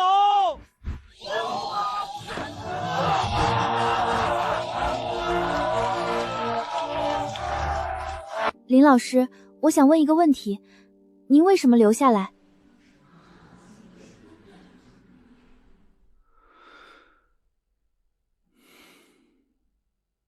名牌大学的沈一舟教授找到我，说想让我去做他的同事。苏省科技大学的欧阳清风主任开了1000万科研经费，副院长的位置请我过去，条件都很好，说不心动那是假的。但我问了自己一个问题：名校的学生需要我去教吗？他们是全国最聪明的一批脑袋，老师是院士，是国家队，我去了不过是一棵好树上多挂一盏灯，亮不亮那棵树都是好树。但你们不一样，社会叫你们2本学生，简历投出去被筛掉的理由就4个字：学校不行。你们比任何人都清楚普通2个字有多重。把普通人培养成社会精英，国家栋梁，这件事比给天之骄子锦上添花更有意义，也更有挑战。所以我留了下来，因为我觉得这帮人值得我留下来教。人工智能学院是学校第一次尝试摆脱传统教学模式，没有纯理论灌输，你们会直接参与真实的 AI 产品研发，课堂作业就是项目代码，考试就是产品上线。但是目前学院就我一个光杆司令。那不就是您一个人带30几个崽儿？所以我争取到了一个机会，数学与计算机学院的在校生可以申请转专业到人工智能学院，名额有限，30个。今晚8点，教务系统开放线上申请通道，先到先得。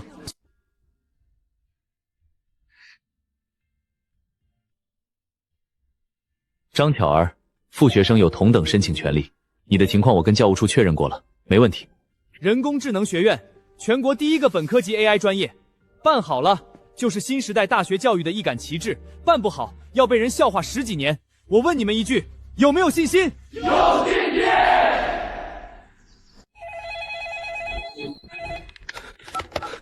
科长，咱们建校以来有没有出现过学生打电话抢着要转专业的情况？没有，倒是经常有打电话问能不能转出去的。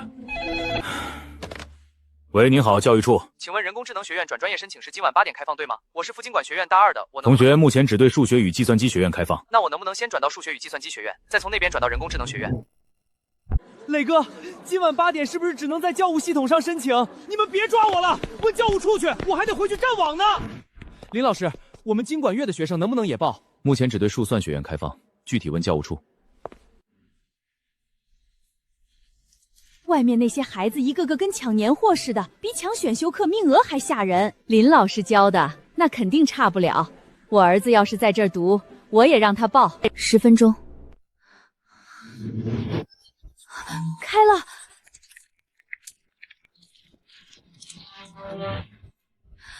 提交成功，第7位进了，我第11。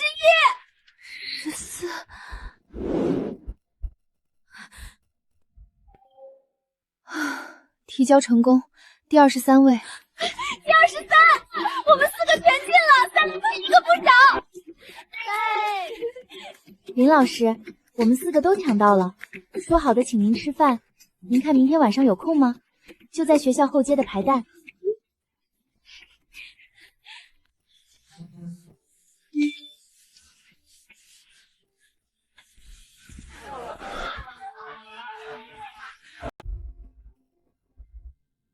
林老师，说好我们请的，您千万别抢着付啊！放心，今天我穷。您还穷？网上都传您炒股赚了几10万了。网上还传我会气功呢。林老师，谢谢你。我以前觉得大学是个骗局，交了好多钱，学了一堆没用的东西，最后被一个贷款平台搞到退学。我恨过这个地方，但现在不恨了，因为碰上了你。开学之后概率论的作业，你得好好补上。你落下半年的课，得加倍补回来。好，林老师，转专业那30个名额定了，但其他学院闹得挺凶的，好多人问凭什么没有他们的份儿，后面学校会扩张吗？扩不扩张我说了不算，但我会争取。这个专业不该拿院系出身抢学的人。你们那个戴眼镜的老师，刚才上厕所路过的时候就把钱扫了。啊，说好我们请的。你们以后赚了钱再请，到时候别请排档了，起码请个火锅。等着吧，等我毕业年薪100万的时候，请您吃最贵的和牛。你先把质论考1格，再说年薪100万。林老师，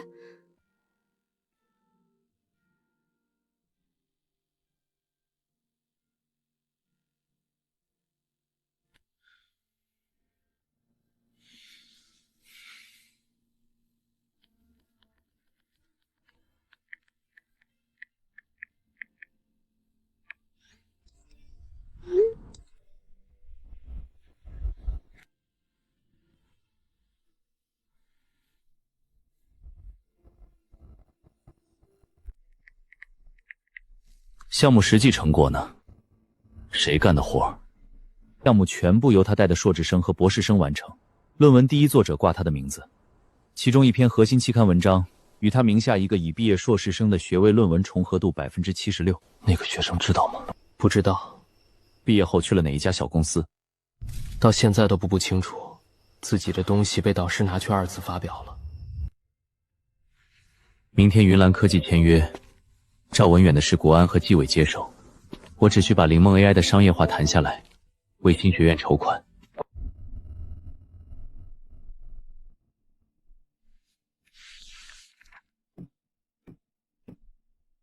星途贷的资金链，你们跟到哪一层了？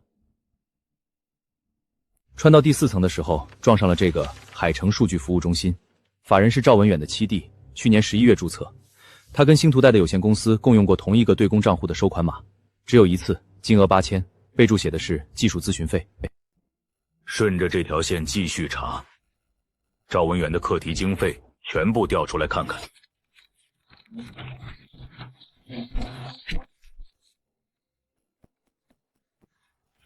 这事儿不归我们管，但既然碰上了，就别装没看见。材料整理成完整证据链，连同他在省级展示课上利用职权打压同事、泄露考核机密文件的违规行为一并附上，移交江海大学纪委和市检察院经侦部门联合处理。我们提供资金流水的技术支持。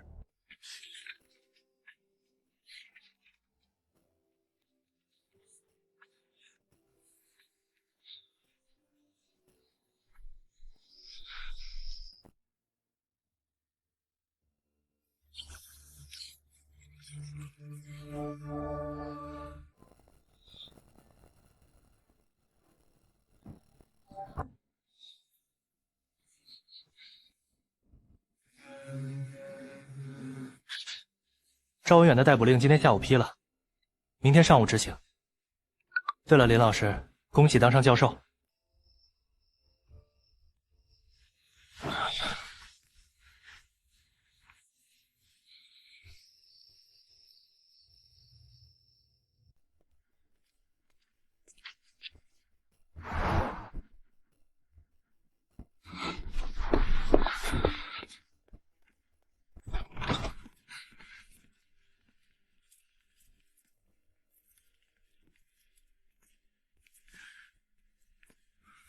我能和他说2句吗？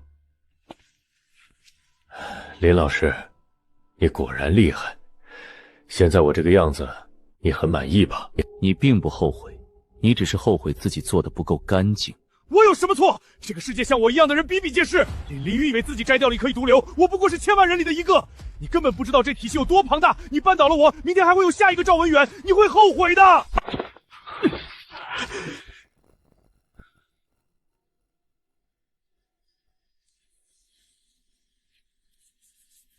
林老师，不要冲动。赵文远，老师的职责是教书育人，你越界了。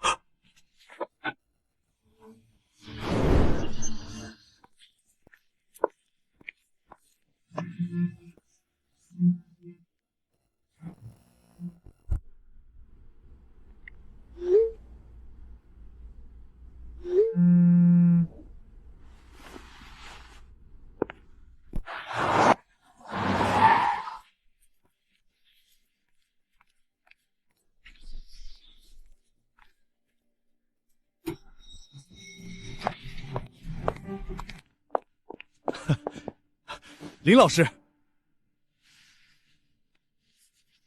宋总，不用这么客气。客气什么？这次见面我等了3天，昨晚到现在就没合过眼。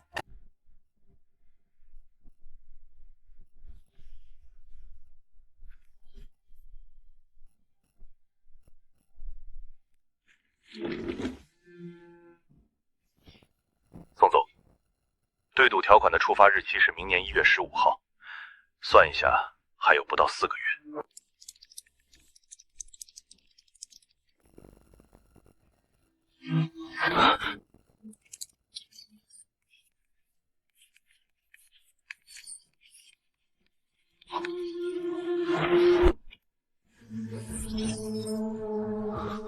怎么可能？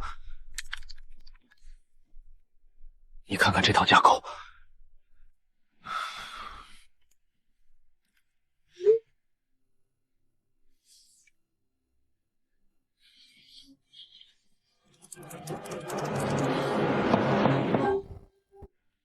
起来看。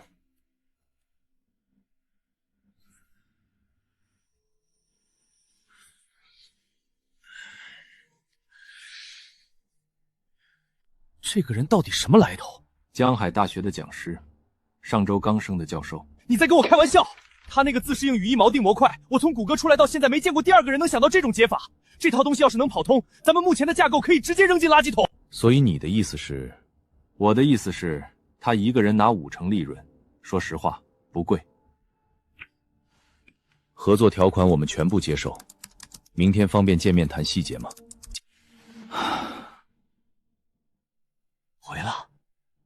回了，全部接受。1半利润都给他，你疯了！最多30%，国内没有任何技术合作给过这种条款。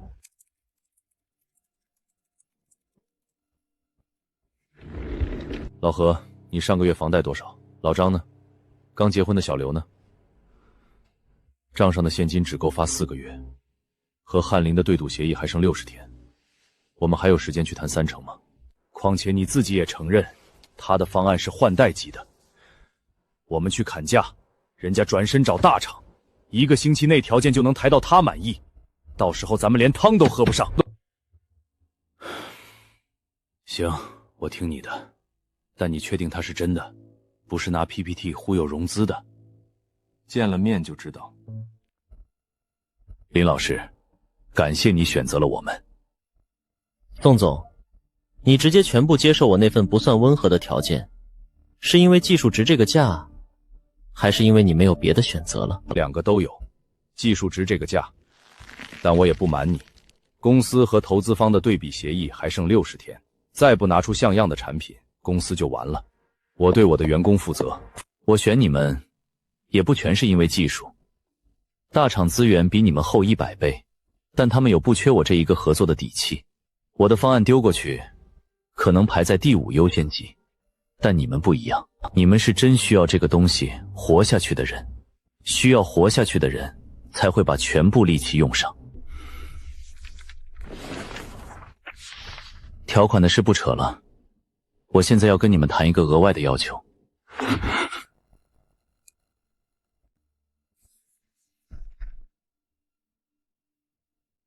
你要让你的学生参与到灵梦 AI 的实际研发中。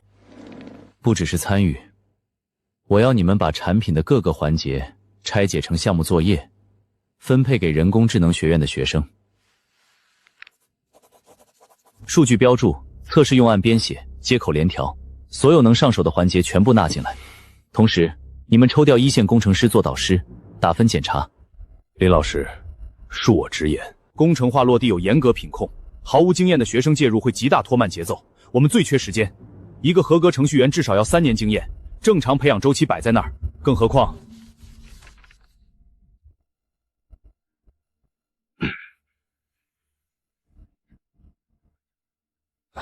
林老师，老何的意思是……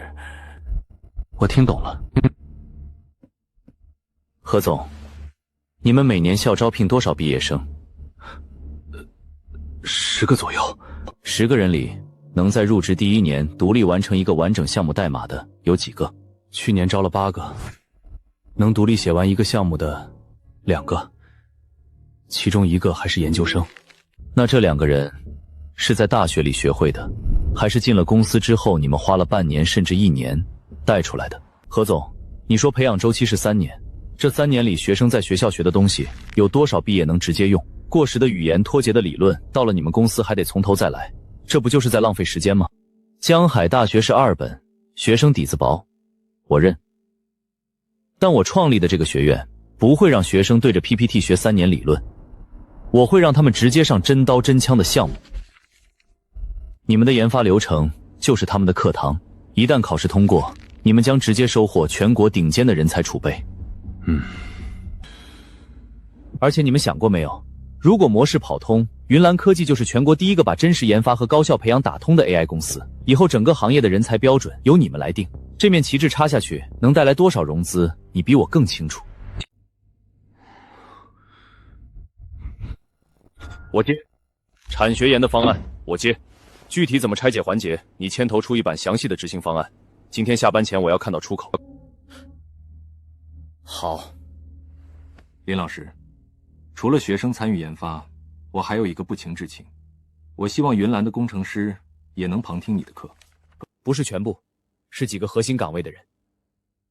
我看过你的公开课视频，你在课堂上讲的底层逻辑和架构思路，有很多东西是我们团队做了3年都没想通的。学得快，理解得深。可以，但有一个条件。你的工程师来听课不是来走形式的，来了就得跟着学，跟着交作业，跟着接受考核，和我的学生一视同仁。没问题。宋总、何总，接下来该说另外一件事了。刚才谈的第1代对话引器只是起步，我还有第2个东西。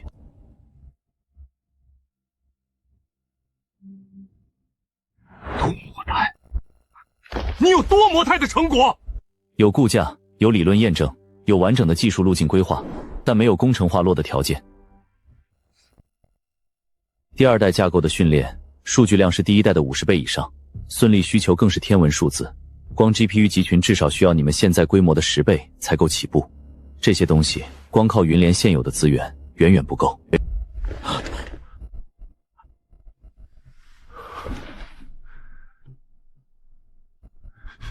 所以，你需要我们做什么？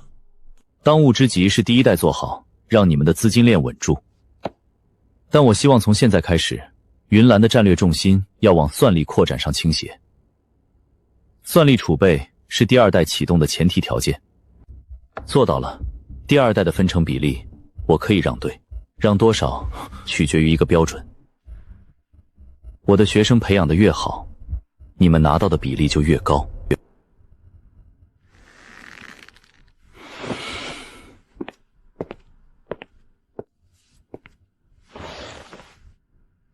合作愉快。合作愉快。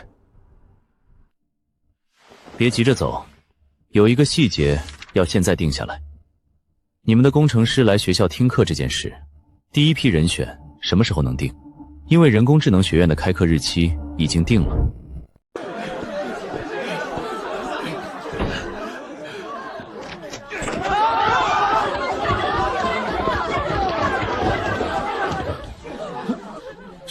这是上课。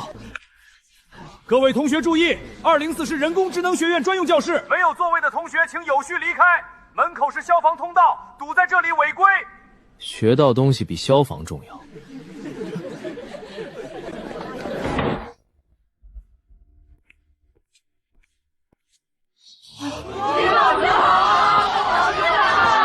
吴师傅辛苦了。不辛苦。林老师，这人太多了，我实在是管不住啊。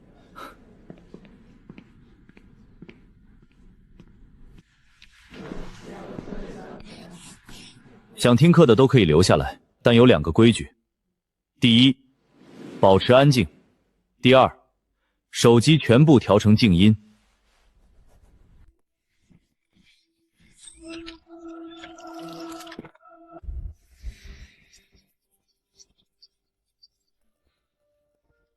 今天的课从他开始。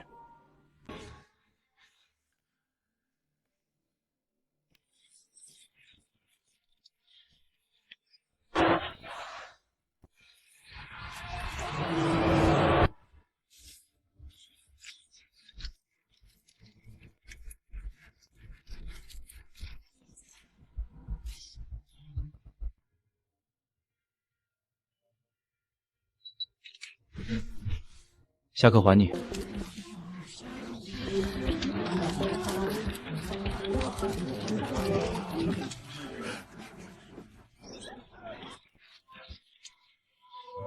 我操，300多个人里面啊，他找到了。那是什么 ？AI？ 他怎么知道林老师在哪儿的？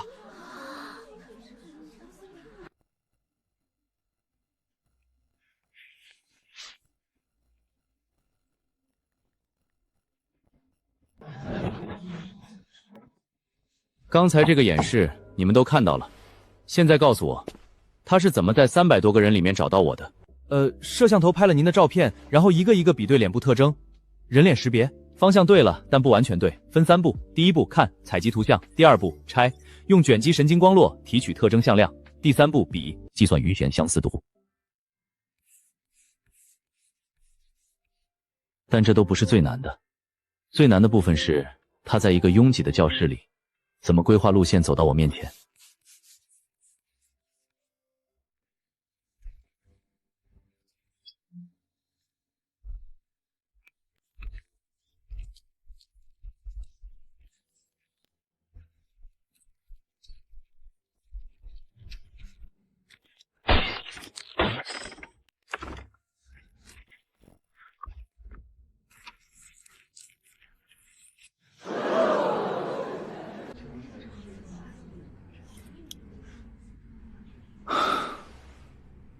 手艺不行，材料是从学院仓库里顺手拿的，做的比较粗糙，仓库废料扛不住反复弯折应力。最先进的 AI 装在最廉价的壳子里，结果就是走2步腿断了。他找到我之后跳了一下，不是因为他有感情，而是预训练的行为数据。我给他喂了200多段家养犬的视频，用强化学习框架让他模仿，做对了给正奖励，偏了给负奖励。他不需要多理解什么是开心，只需要知道做这套动作能拿最高分。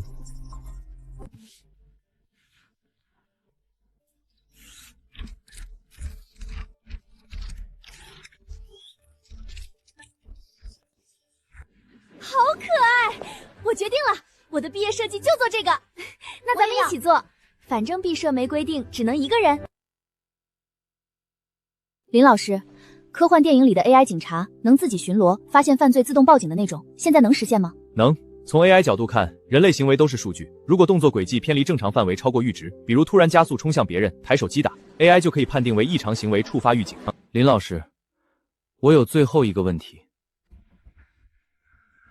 这只机器狗能背上救援扫描雷达吗？你觉得呢？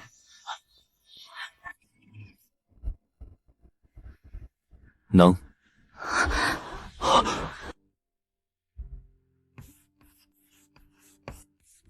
今天这堂课，我展示了 AI 怎么理解世界，怎么学习，怎么做决策。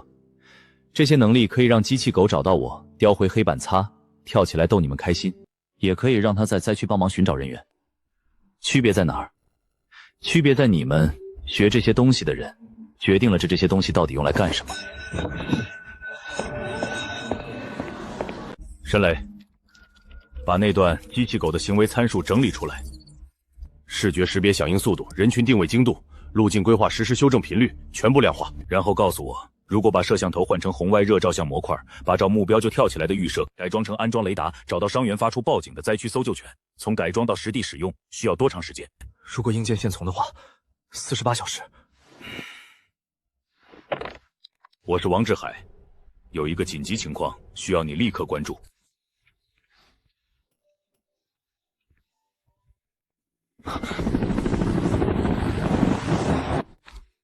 林宇老师，我们需要谈谈你那只狗。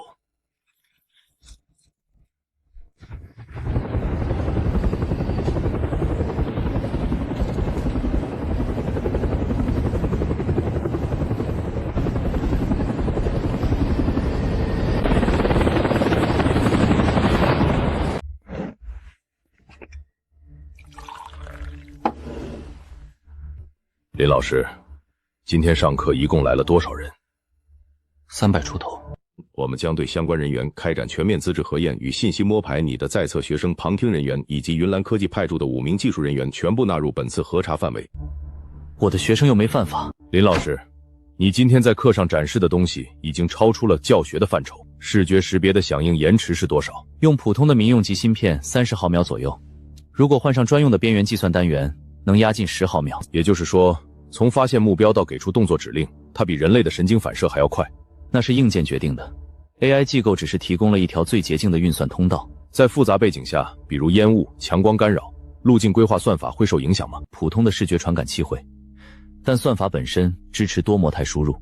如果给它加装红外或者毫米波雷达，它能在全黑或者浓烟环境里维持毫米级的定位精度。你课上提到把尺寸放大到1米就能加装搜救雷达的平台。这种放大算法上需要重新推导重来吗？不需要 ，AI 会自动调整步态和发力逻辑，这就是跨平台迁移能力。最后那个问题，那套行为模仿模块原始训练数据从哪儿来的？网上抓取了200多段宠物狗的视频。如果换成灾区搜救动作呢？比如废墟走位、地底雷达扫描搜救，把这些数据喂给他，需要多长时间能形成肌肉记忆？我用一块2手显卡训练那只主力3，花了3天。换成你们的大型超算中心，几个小时就够了。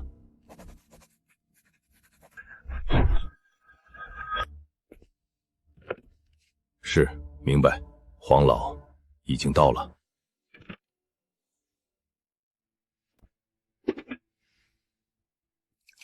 林老师，再稍等一下，有位首长想见见您，他姓黄，你称呼他黄老就好。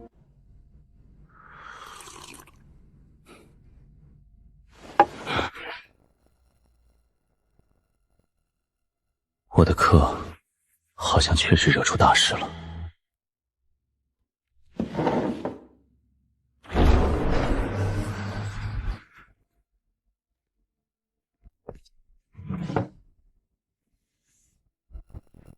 小伙子，吃了没有？还没来得及，刚下课就被带过来了。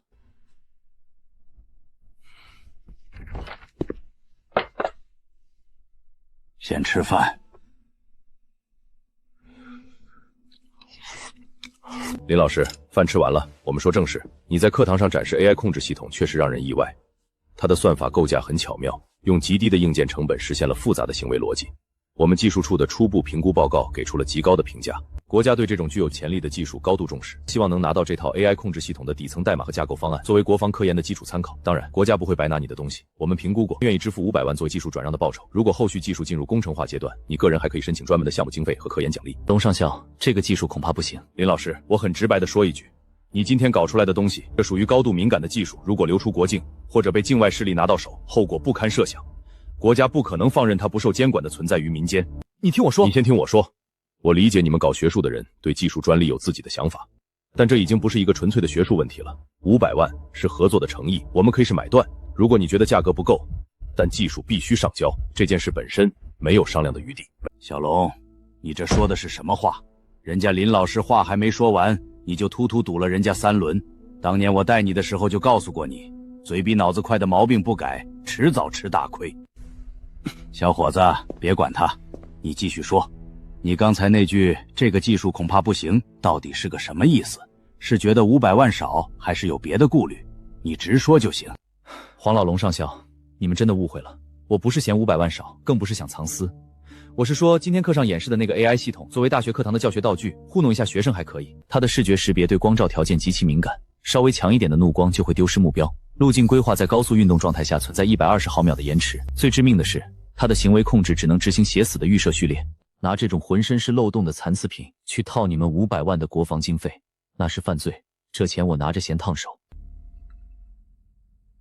我有更好的，真正的救援 AI 架构，具备实时的自主思考能力，抗强电磁干扰，完全不需要后方指令链的持续引导。在复杂的灾区环境下，它可以同时操纵至少100个救援单位，组成蜂群网络，自主分配、搜查、协同、发起救援。所以我刚才说不行。那只断了腿的破铜烂铁确实不值500万，真正值钱的东西我还没拿出来。林老师，你怎么不早说？叫什么林老师？喊林教授。林教授，您别介意，我这人就是嘴快，脑子跟不上。龙上校别客气，说实话，你确实快了点，快到我连解释的缝隙都找不到。小伙子，你的这些技术是在哪里学的？导师是哪位高人？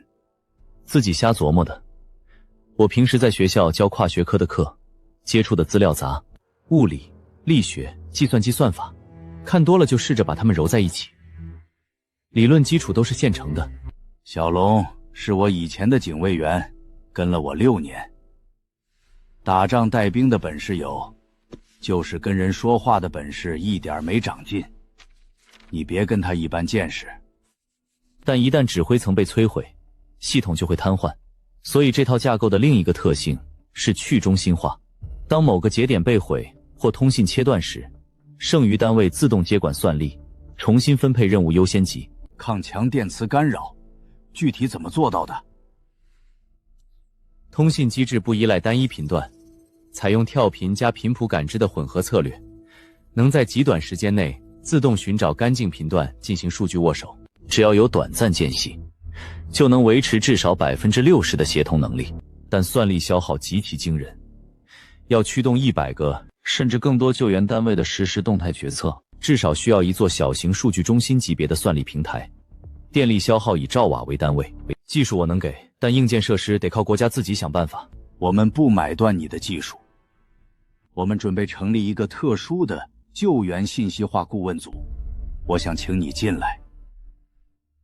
我明确3条专属保障条款：第一，你的个人生活与岗位待遇按高阶专项人才标准统一落实保障；第二，开通涉密科研专属通行权限，可在合格框架内申请调配对应科研资源；第三，也是核心准则，只要你坚守底线，合规开展科研工作，你的所有正当研究与合法权益由官方全程兜底，全权护航。黄老，其实你们不用这么破费，这套技术我原本就打算直接捐给国家，我不收钱，也不需要什么特殊身份。不行，对于重大人才，国家绝对不能让你白干活，这笔钱你必须收，科学顾问的身份你也必须接，这不是你个人的事情，这是规矩，让为国家做贡献的人吃亏，以后国家真遇到难处了，谁还愿意站出来？好，我签。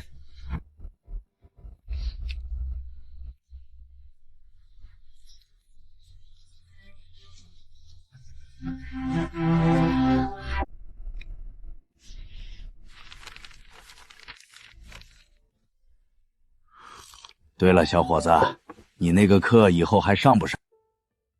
上啊，当然上，我的学生还等着我回去上课呢。而且新成立的人工智能学院还有一堆事情要处理。回去上课可以，我不拦你，但你的课以后绝对不能再传到网上了，你能理解吧？明白。说真的，你那个拿粉笔当子弹甩出去，还有把人放倒的视频课，我来之前看了2遍，看得我都害怕。那是物理课，黄老，纯粹的物理课。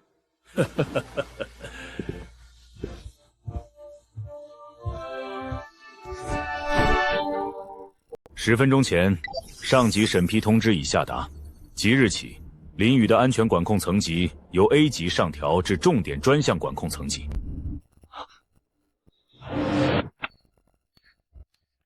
他从普通关注人员升级上来，前后不足1月，升至 A 级管控才刚满1周。咱们分部成立至今，从未有过这样快速上调管控层级的情况。安保部直接介入了，他本人刚才已经签了字，正式纳入 J 区顾问体系。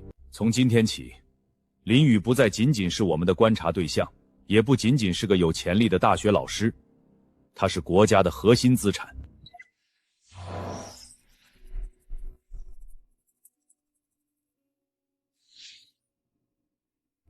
10年前，江海大学出过一个人，程东来，国内 MI 多进多出天线技术的首席攻关人。在这个人的推动下，当年国内4G 基站的部署速度在2年内赶超了欧美。出事前1个月，他已经拿到了上面的批文，准备启动5G 预言细化。然后呢？然后他死了。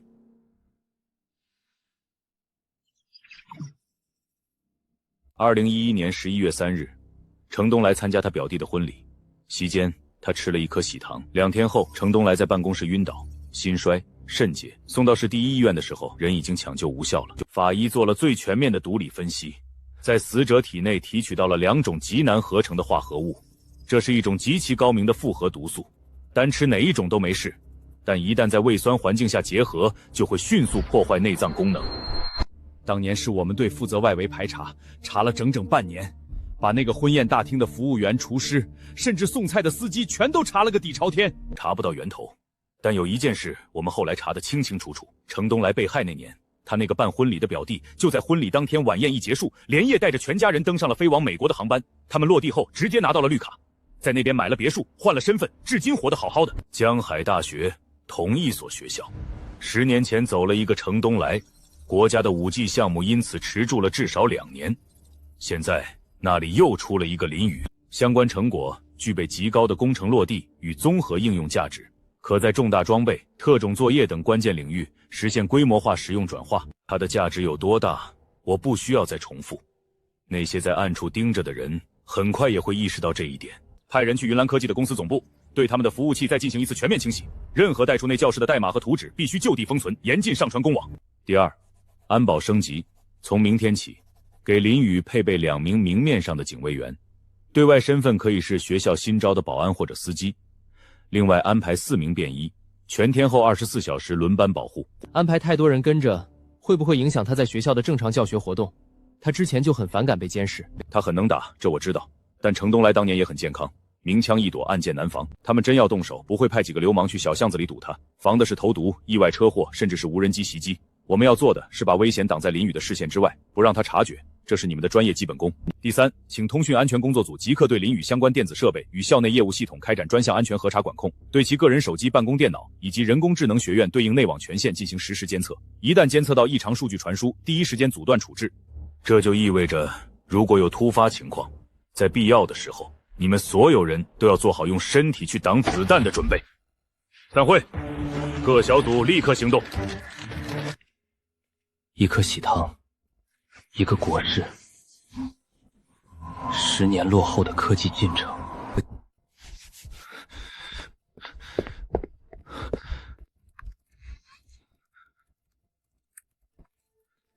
沈科长，程东来教授的那个案子究竟怎么回事？江海大学通信工程学院教授，2010年，他推动了国内4G 基站大规模商用，甚至已经拿出了5G 预研的完整路线线。按照他的规划，国内5G 商用至少能提前3年。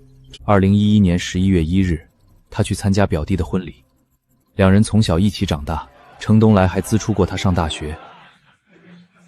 期间，他最信任的表弟递给他一颗喜糖，他吃了。第3天凌晨，人不行了，送到医院抢救了4个小时，没救回来。投毒的东西查出来了，极其专业的混合毒素，对肾脏和心脏叠加打击，代谢路径还会互相干扰。如果不是法医连熬3个大夜，很可能就被当成普通新港结案了。这背后有一套完整的实验室体系在支撑。那他表弟后来呢？宴席散场不到2小时，一家4口飞往洛杉矶，资产半个月前就转移了。他用表哥的命换了全家人的荣华富贵。畜生！程东来走后，5G 项目停摆了整整2年，那是整个国家在科技赛道上的战略停管。现在，同一所大学又出了一个林宇，他展示的 AI 架构，军方已经介入了。这东西能直接转化为蜂群无人化战斗力，比当年的5G 预言还要致命。潜伏在暗处的人很快就会察觉。你是离他最近的人，保护好他，绝对不能让10年前的悲剧在林宇身上重演。通知2组和3组，备2辆普桑换民用牌照，1辆做前导，1辆拖后。让技术科把江海大学教工宿舍周围的公共监控探头权限全部切过来，设立24小时电子围栏。从现在起，我要全时段跟。无法接通。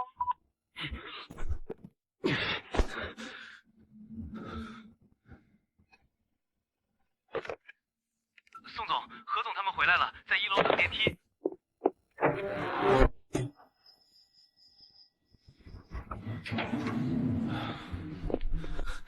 跟我来。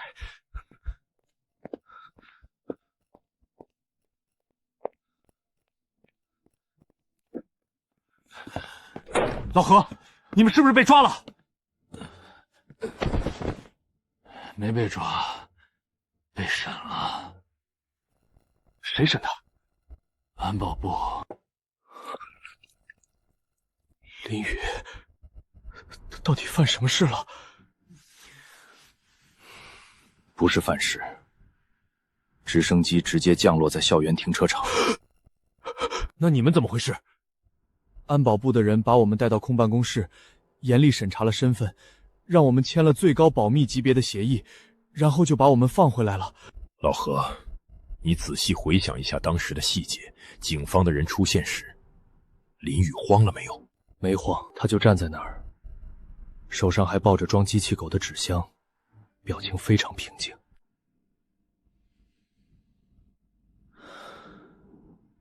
老何，咱们这位合作方林宇，绝对不是什么普通的大学教授，能让军方出动武装直升机，安保部门全程保密善后，他本人还不慌不忙。这说明他在高层的生态位高到我们根本无法企及。公司有救了，不但有救了，还要彻底翻盘，跟这种有安保部背景的顶尖大佬深度绑定，这是咱们获得的一把最强大的保护伞。宋总，这是林宇在讲解底层架构时随口在黑板上补充的一个优化思路。回来的路上，我把这个思路反复推演了整整7遍，这个逻辑完美避开了算力的物理瓶颈，直接击穿了我们技术团队死磕了整整3年都没拿下的核心难题。而他在课堂上写下这行字的时候，连半秒钟的停顿都没有。林宇，出什么事了？安保部的人来了又走了，整个行政楼都炸了，你没事吧？林老师，您被带走了，我们都被安保部的人约谈了，让签保密协议。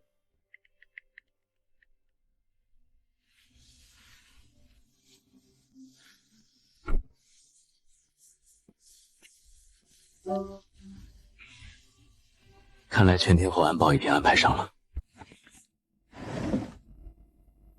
你可算回来了，到底出什么事儿了？你知不知道今天下午学校来了多少人？连保安老吴的笔记本都被没收了。军方对 AI 技术感兴趣，涉密不方便多说，人没事，课照上。林宇，你跟我交个底，你是不是外星人？你放心，我绝对保守秘密。你见过哪个外星人在地球上拿着月薪4000的活，上月还欠着14万网贷？你院长，你要是写小说，我保证5星好评。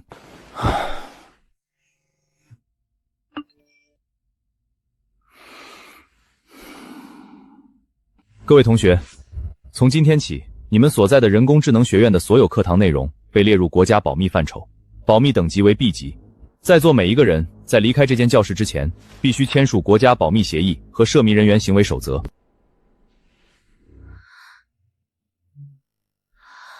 签署之后有几条规定必须严格遵守。第一，课堂上的所有教学内容、技术资料、实验数据绝对不准以任何形式对外透露，包括口述、拍照、录像、社交媒体发布。根据保密管理相关规定，大家的通讯设备需要统一登记管理，日常要规范使用手机，避免和不明外部陌生号码随意联络。全体人员必须严格遵守保密管理规定，一旦出现违规泄密行为，将会严肃处理，相关责任需要本人全部承担。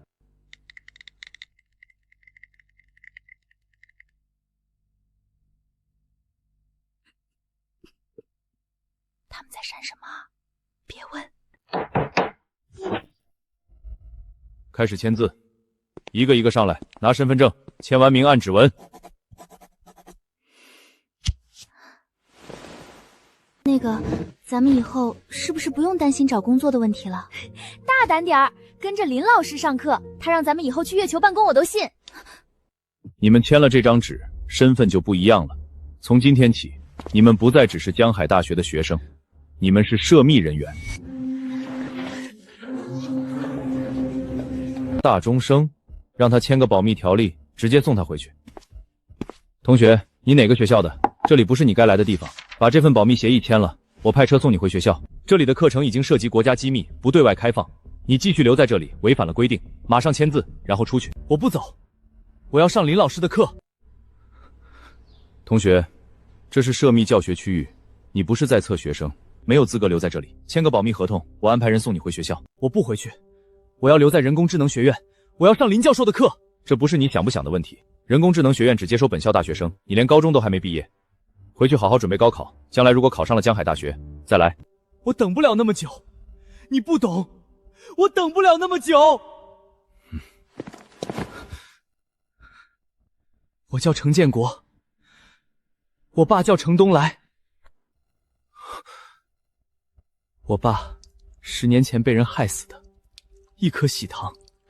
他死了之后，我妈也走了，现在就剩我奶奶带着我。我不想读高中了，数理化、政史地那些东西我背了有什么用？背100遍也救不了我爸。但是林老师的课不一样，他教的东西是真的有用的，是能让人变强的。我听了他1节课就1节课，我学到的东西比我在高中半年学到的都多。我想跟着他学，我想学到他那个级别，我不想再让别人像我爸一样被害死了却连凶手都抓不到。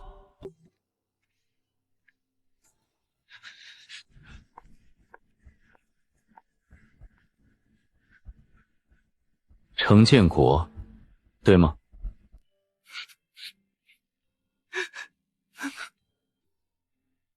先擦擦脸，然后告诉我，你家里人知道你在这儿吗？奶奶不知道，我是从学校翻墙出来的。先坐下。多大了？高几？17，高2。学校的课我跟不上去，也没意思。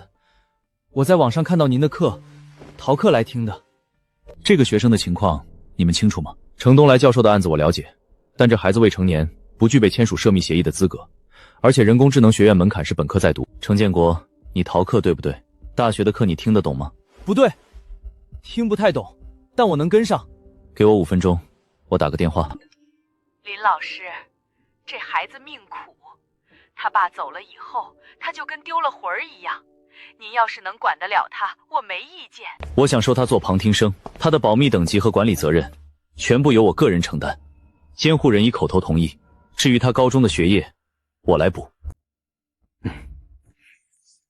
程建国，过来，监护人的书面授权3天之内补交，签字吧。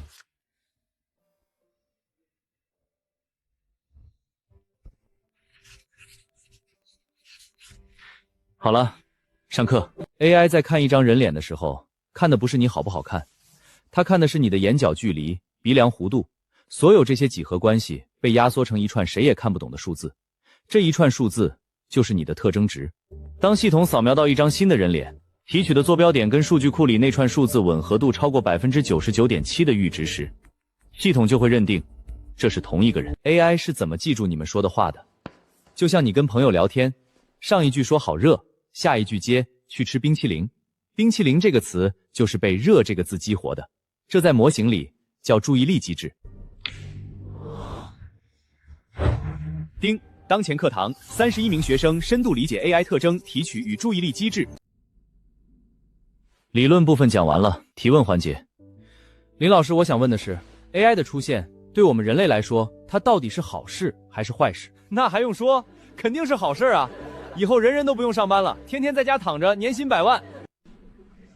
你说的这个答案，我可以负责任的告诉你，错了。你闭嘴吧，别挖坑了。您的意思是 AI 出现了，工资反而会降？农耕机出现那年，那头耕田的牛去哪儿了？餐桌上。蒸汽轮船出来之后，手工操帆的水手大规模失业。纺织机出来之后，手摇纺车的女工彻底没了活路。工业革命干过一次，信息革命干一次， AI 会把这件事再干一次，而且速度更快，范围更广。林老师，难道就没有别的办法了吗？从技术层面上，能不能设计某种机制，让 AI 不去替代人类，而是辅助人类？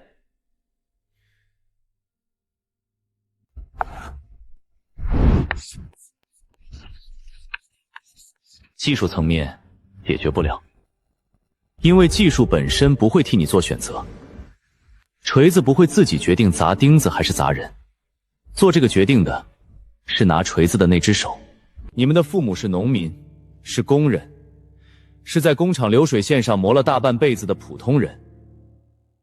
你们考上大学不是因为你们是天才，是因为你们拼了命，但你们代表了这个国家人数最多的那个群体。我教你们 AI， 不是为了让你们将来去大厂写代码、拿高薪、买房买车，那些东西会来的，但那不是我开这门课的原因。我教你们这些，是因为你们将成为第一批真正懂 AI 的，从普通家庭走出来的技术人才。你们会进入各行各业，你们会在将来的某一天坐到一张桌子前面，手里握着一个权力，决定 AI 往哪个方向走。那个时候，我希望你们还记得你们的爸妈是干什么的，记得你们家是怎么把你们供到大学来的。仰望青天的时候，别忘了脚下的大地。你们从人民中来，也回到人民中去。爸，我会成为像您和林老师一样的人。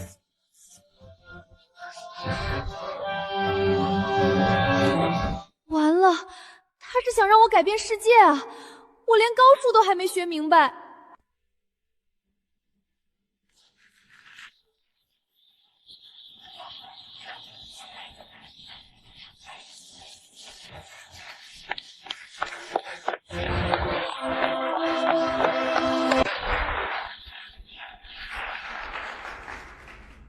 行了，别那么紧张，我们聊个更紧的事情。不是吧，林老师，给条活路行不行？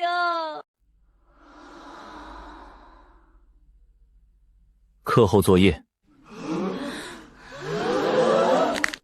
完了，快乐永远是短暂的。从今天开始，所有课程作业在一个专用 App 内完成。这个 App 是国安那边提供的加密通讯平台。所有人现在把这串码抄下来，回去激活绑定身份信息。作业内容只有一个，国安 App 里已经上传了第一代灵梦 AI 的内部测试版本。你们的任务就是跟他聊天，随便聊，问数学题、写作文、抬杠都行。林老师，我们又不是学 AI 的科班出身，有些底层知识压根没学过，遇到不会的怎么办？能问您吗？你手上马上就要有一个 AI 了，有了 AI， 你第一件事应该学会干什么？我直接问林梦，用它来学它。对，林梦的知识覆盖了绝大部分本科基础学科，不懂问他，他答得好，你们学到了；他答得不好，你们就找到了漏洞，怎么着都不亏。这特他妈不叫作业，这叫找游戏 bug 啊！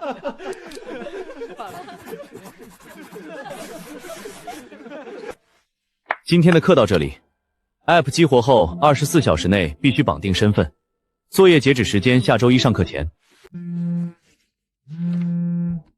头儿，帮我在国安 App 里面把我拉进林教授的工作群，保护林教授的知识产权不外泄，那可是国家财富，我得盯着。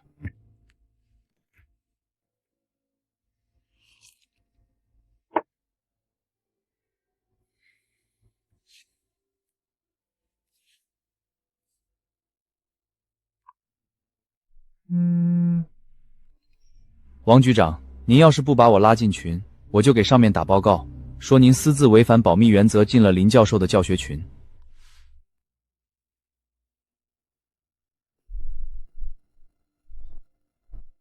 头儿，我觉得高天意说的有道理，林教授的教学群涉及大量敏感技术，应该有专人负责安全审查。我负责外围安保，了解教学进度，有助于我调整警卫方案。我是林教授的直接联络人，我不在群里说不过去吧？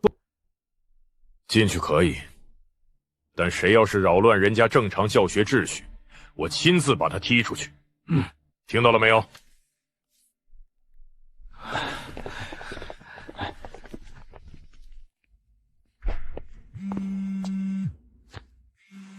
谁也别想跑。既然进了群，每周跟学生一样交一学习笔记和作业，不交的人我他交给跳给纪检组。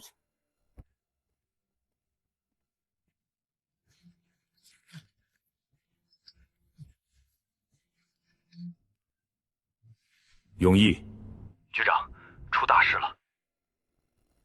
局长，出大事了！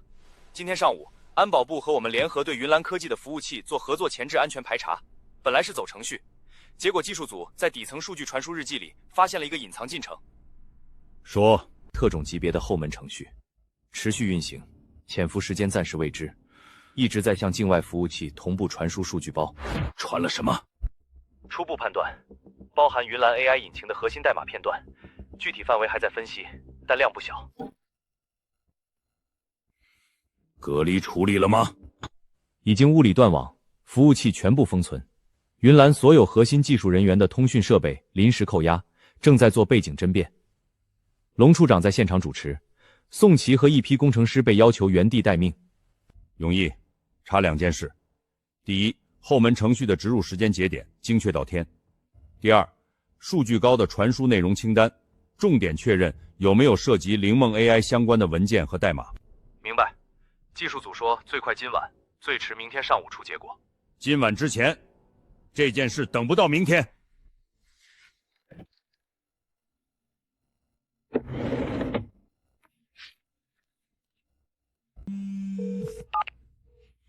林老师，恐怕我们的合作暂时没法继续了。今天上午，甲方和安保部的人来我们公司做安全排查，结果技术组在服务器的底层日记里挖出了一个东西，后门程序，一直在往外传数据。传了多久？不知道。现在整个公司的核心团队都被要求原地待命，手机全收了，我是借的座机打的电话。军方的人态度很硬，我感觉他们在怀疑我们内部有人。带头过来的是谁？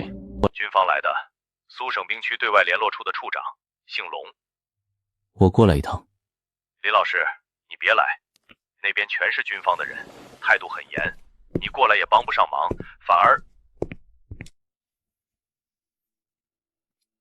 我需要去高新区云岚科技，安排车。收到。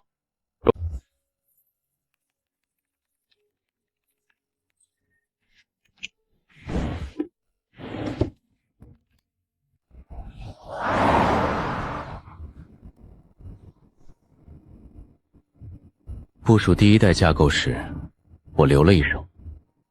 核心推理模块的权重文件没有上传完整版本。就算后门程序窃取了云岚服务器上的全部内容，拿到的也只是一个缺了心脏的躯壳能跑，但跑不远。但是，云岚自己的 AI 引擎代码里有他们6年积累的工程经验和调发策略。后门程序的存在本身就是一个信号，有人盯上了这条线。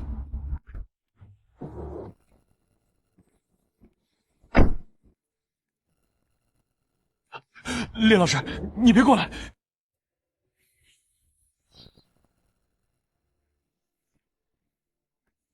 林教授好。林梦的代码有没有被碰？技术组还在分析，结果没出来之前，我不说半句没把握的话。但林教授既然来了，有些东西你需要亲眼看一看。